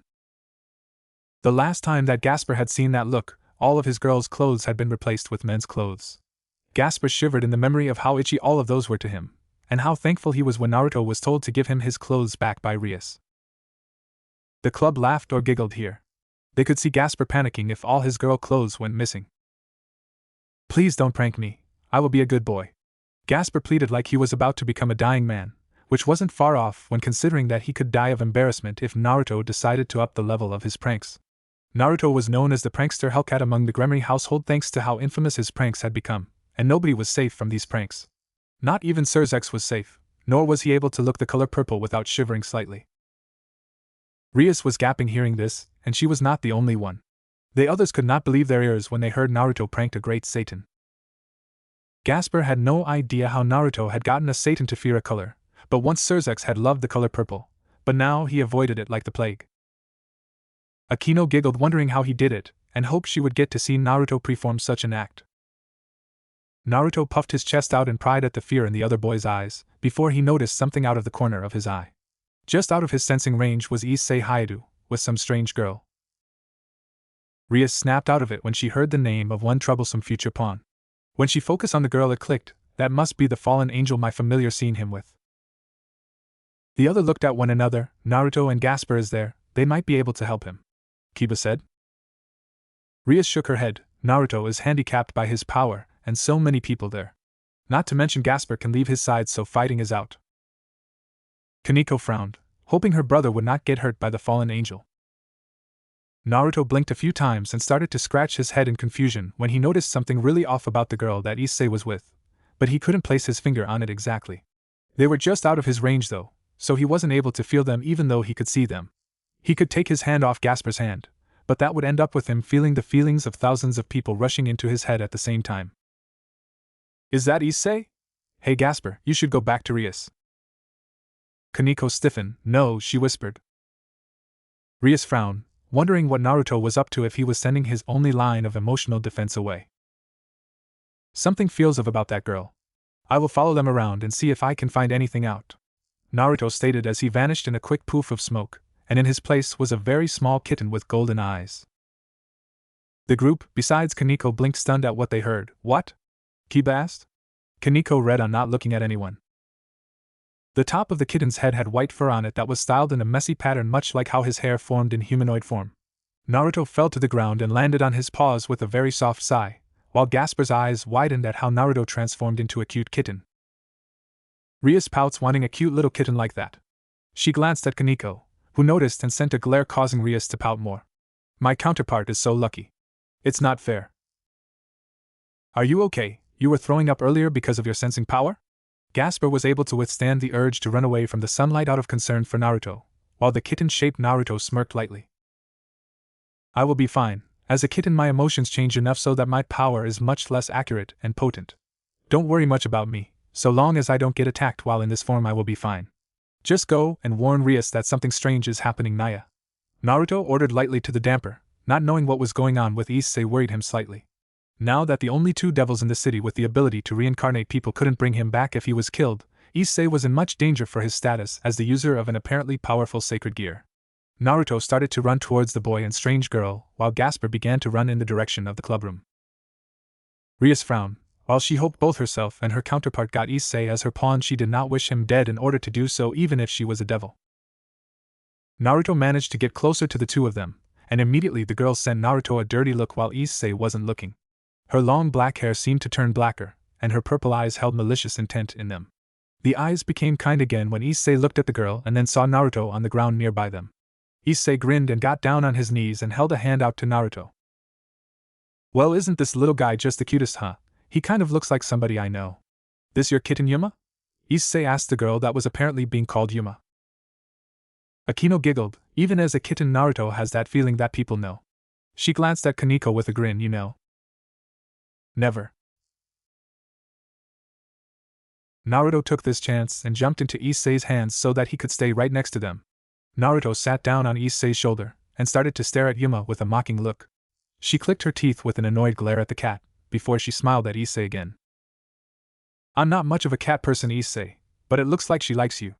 Yuma pointed out the fact that Naruto was pretty much genderless in this form, which sadly made it appear that he was female even though his soul was still male. Sometimes being genderless when you were in cat form was pretty annoying. This was one of those times. Kaneko blinked here as she did not know that. She wondered if that was true here as well. I will eat your soul, and send your body straight to the abyss. Naruto sent a telepathic message right into this Yuma girl's head. She grit her teeth even tighter at how annoying he was being to her. It was easy to see that she hated Naruto right now, and the fact that her target was right next to him was making this more difficult for her to get rid of him. Naruto was able to sense this, so he jumped up onto Issei's head and made himself comfy. He stuck his tongue out at her, and she nearly lost it at how obviously he was taunting her. The others laughed before Kiba said, I wish I can see this. It must be a funny scene. Kaneko smiled softly, cheeky brother. Issei-hun, why don't you place that cat on the ground so that we can get back to our date? Yuma asked kindly, while Issei just laughed and tried to remove Naruto from his head, only to find out that Naruto scratched his hand the second he brought it to close. He pulled his hand back and hissed in pain lightly, before he noticed something strange about the cut on his hand. Looking at it for a moment, his gaze shifted to Yuma with a slight suspicious look in his eyes. Bad girl. More like naughty girl, Akino stated with a giggle. I think she needs to be punished. The other sighed as she had a small daydream with a slight blush on her face. She snapped out of it when Kaneko started to read again. What the hell? These scratches spell out a warning. Issei thought in shock as he looked at the scratches that started to bleed and cover up the writing. He looked up at the small amount of white in his vision, as well as the black in Yuma's hair. For a moment he pictured a great evil about her, for a second that is. Good, he seems to be getting it. Naruto thought. Yes. Rias cheered with a small fist pump, way to go Naruto. Before the look of realization was wiped from his face when Yuma pressed her against his arm. She used his perversion against him, and wiped his suspicions from head. Rias scowled while the other sighed. That perverted mind of his will be a bit of trouble for him, Kiba mused seeing how the fallen angel wrecked all of Naruto's work with ease. Rias pouts thinking, on one hand his perverted mind will make it easy to get him motivated to train and get stronger. On the other hand he might get distracted too easily with that mind of his. She will have to work with him carefully. Pervert, Kaneko accurately claimed.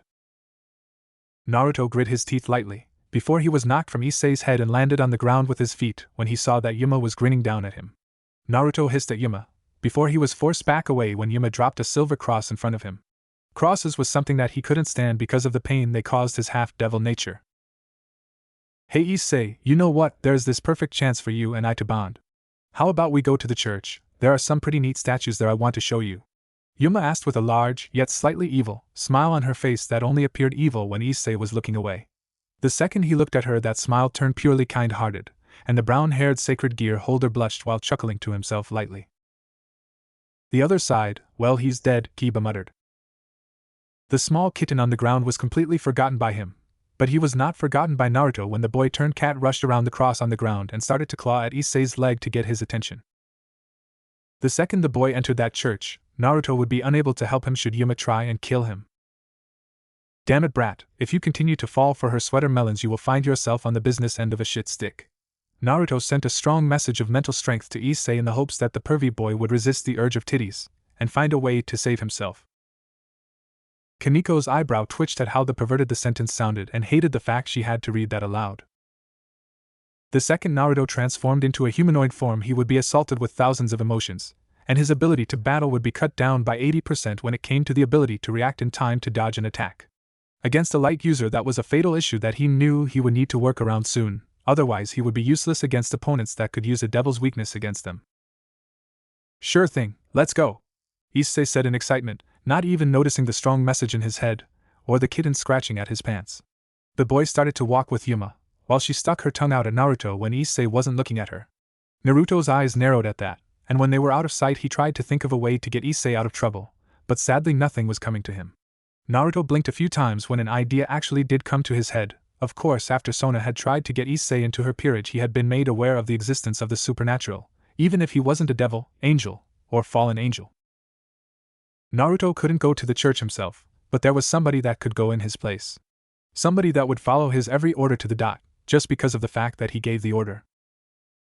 The others blinked. What? Who is it? Kiba asked, stunned at what he just heard. Hee, so you think this has me beat Naya? Well, you can go suck it, Naruto said as a purple magic circle appeared under his white cat form, and in a poof of smoke his own familiar appeared on the ground under him. Oh, Rias muttered, understanding now, but what kind of familiar does he have that can help Issei? Not only was his familiar under him, but now Naruto was back in humanoid form without having to worry about getting a mental overload. Naruto grinned lightly when the smoke fully cleared from his familiar. Standing in front of Naruto was a small dragon standing at about a foot tall. The little dragon was blue-scaled with burning red eyes. Its face was a much lighter blue color, and its eyes were sharp on top while curved on bottom. The wings were about half the length of the dragon's body, and it stood on its two thick back legs. Its front claws were narrow and smaller, while it had a reptile tail with a devil tip on the end of it. On each foot and claw were 3 sharp claws, and its stomach was the same color as its face. Its head was shaped with 3 points, one on each side of the head, and one on top. The others froze as Kaneko finished her sentence. Is that? Rias started, but too stunned to finish. A sprite dragon? Akino finished, also stunned beyond belief. Kaneko was also surprised like her friend, but part of her was also proud at the familiar Naruto had, and slightly jealous. She never heard of a devil with a familiar like that, and here Naruto was with one of his own. Cats rule, she said in her head with a smile. This was the sprite dragon that Naruto had as his familiar, and she had the natural ability to cancel out his empathy-based powers as long as he stood within her natural EM field that was created by the electricity she generated. While it might not look like it, this dragon was lightning-based and always had a powerful EMF, electromagnetic field, around it that could be used to cancel out his powers while he was within the field. Sprite dragons only became the familiars of pure-hearted people, which proved that Naruto's heart was pure based off of the fact that this was his personal familiar that chose him to be her master. Normally, a sprite dragon would never become a devil's familiar, but because she sensed the purity in his heart, she had chosen him a few years back. Since then she had been his more loyal of his 2 familiars. This other was loyal so long as Naruto met the condition that the other one had set for terms of summoning. Lucky, Rias pouts, clearly jealous. Kiba raised a brow. I wonder what his other familiar is. Akino nodded, and what he has to do to summon it. She smiled. I hope it has to give some blood or cut himself. Rias rolled her eyes. Akino, don't be silly. Summoning beasts and familiars with blood is a myth, it can never happen. Yep, he could only summon his second familiar under the terms that had been set, or when his life was in terrible danger. The second one meant that he couldn't use his second familiar in raiding games, and because of how humiliating the first condition was for him, he couldn't do the first one in raiding games because of the fact that people actually watched those. Akino giggled with a sly look in her eyes. Era, I wonder what he has to do. Please give us a hint, please. Kaneko rolled her eyes and kept reading. Although she did wonder what Naruto had to do. Reijiki, I want you to go and make sure that boy doesn't die. If you have to, kill the woman with him, but only as a last resort. Naruto made sure that his order was clear. His familiar was a very prissy girl when she wanted to be. It would seem that sprite dragons were not naturally fond of beings that were the same gender as they were, while they liked people from the opposite gender. Reijiki had electrocuted the hell out of Rias, Akino, Kaneko, and Kuroko when they each had met the small dragon. The group pouts while Kiba chuckled. The girls were jealous that the cute dragon would shock them when they no doubt would want to pet it, while Kiba was glad he was safe, so to speak. Akino sighed sadly as she would love a sprite dragon that would shock others around her. She knew they can be after those pure of heart if they love to cause so much pain like she does. Reijiki closed her eyes before she hopped up into Naruto's arms and started to rub her face into his chest. Naruto rubbed the familiar's head with a smile before his familiar nodded and started to fly away in the other direction.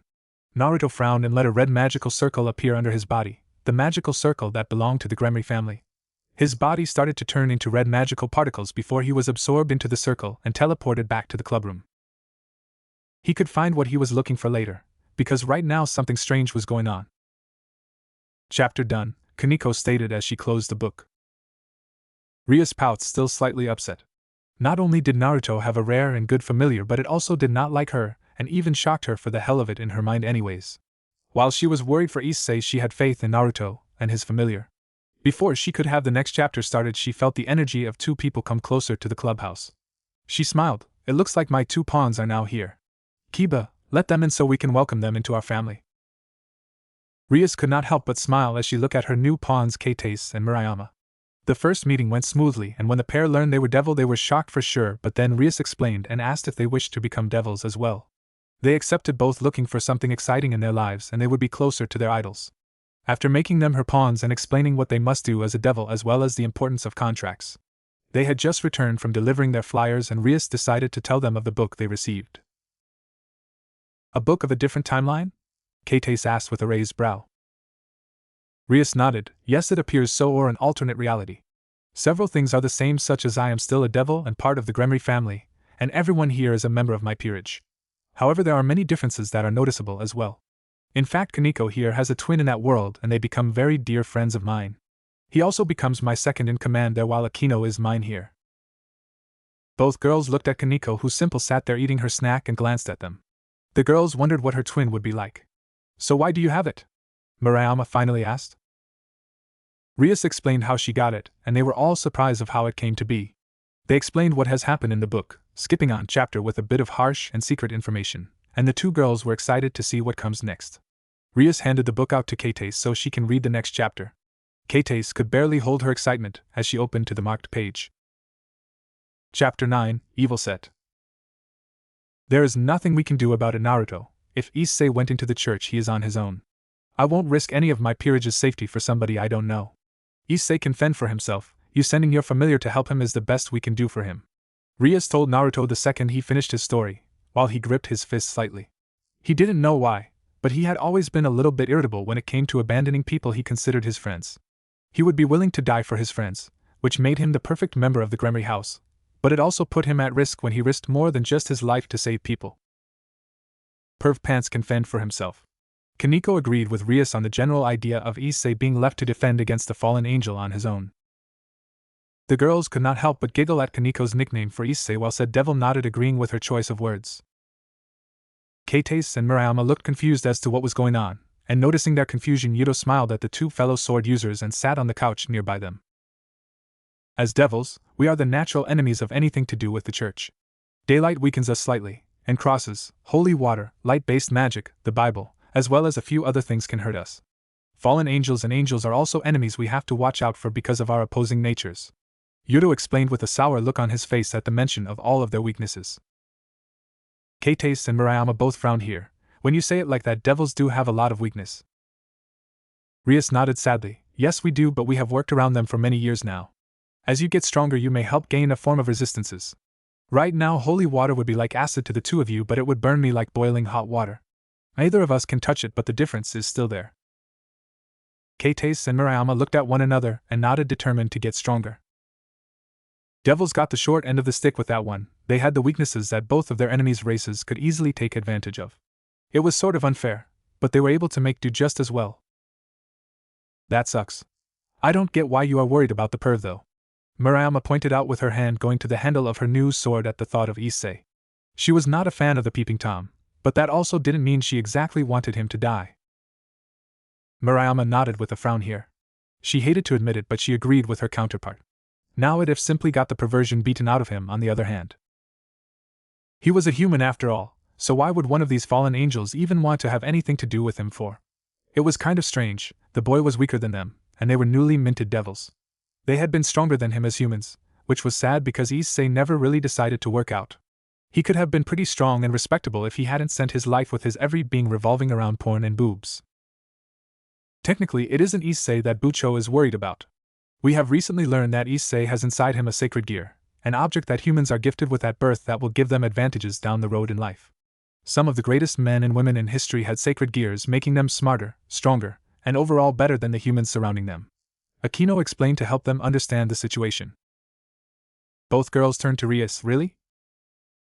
Their king nodded. Yes, not only did we find that out here, but we also sensed it from him when we searched for it. Both were amazed that Issei has something special like that. So that is why you are interested in him?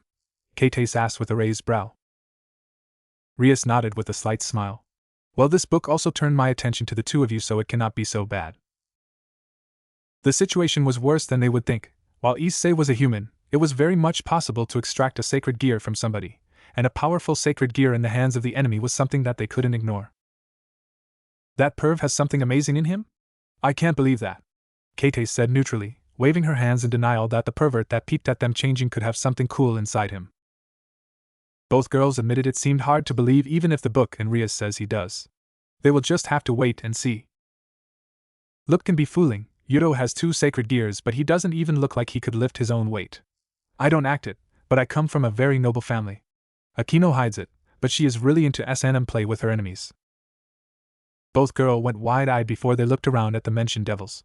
Kiba and Rias simple nodded while Akino giggled. I wanted to keep that a surprise for now.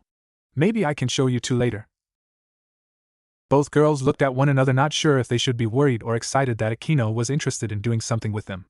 Kate went back to the book hoping to get more information for them.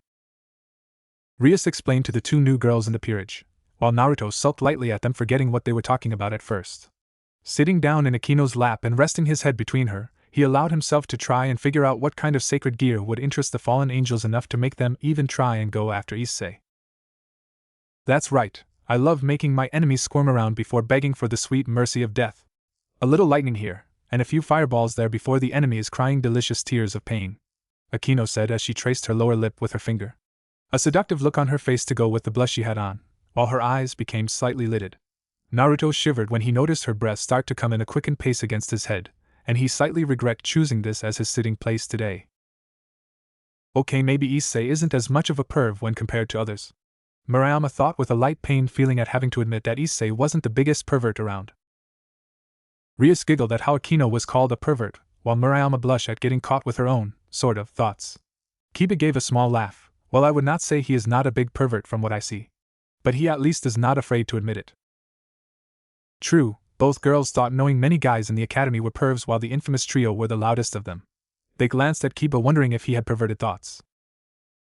At least with him you only had to deal with him peeping at you, he never had the guts to actually try anything with you.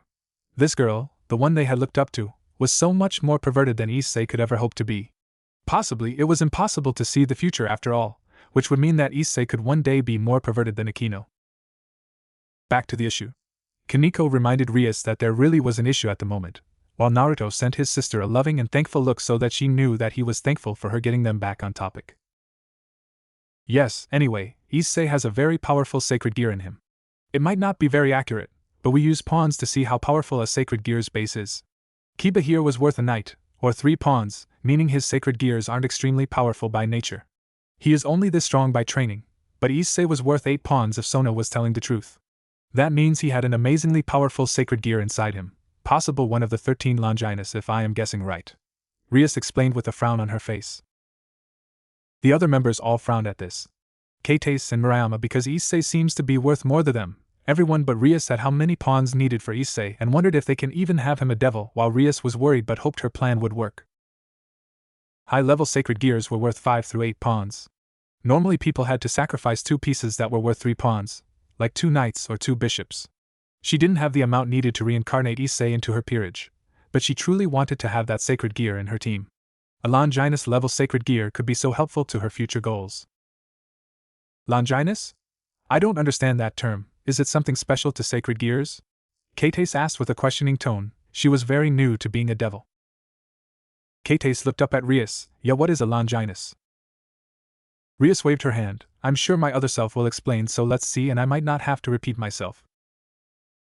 She had no idea what any of these terms were referring to, while Rias sighed and gestured to Naruto for an explanation. The 13 Longinus are said to have the ability to grant the user the ability to kill even gods if they were powerful enough. Power like that isn't something that can be underestimated.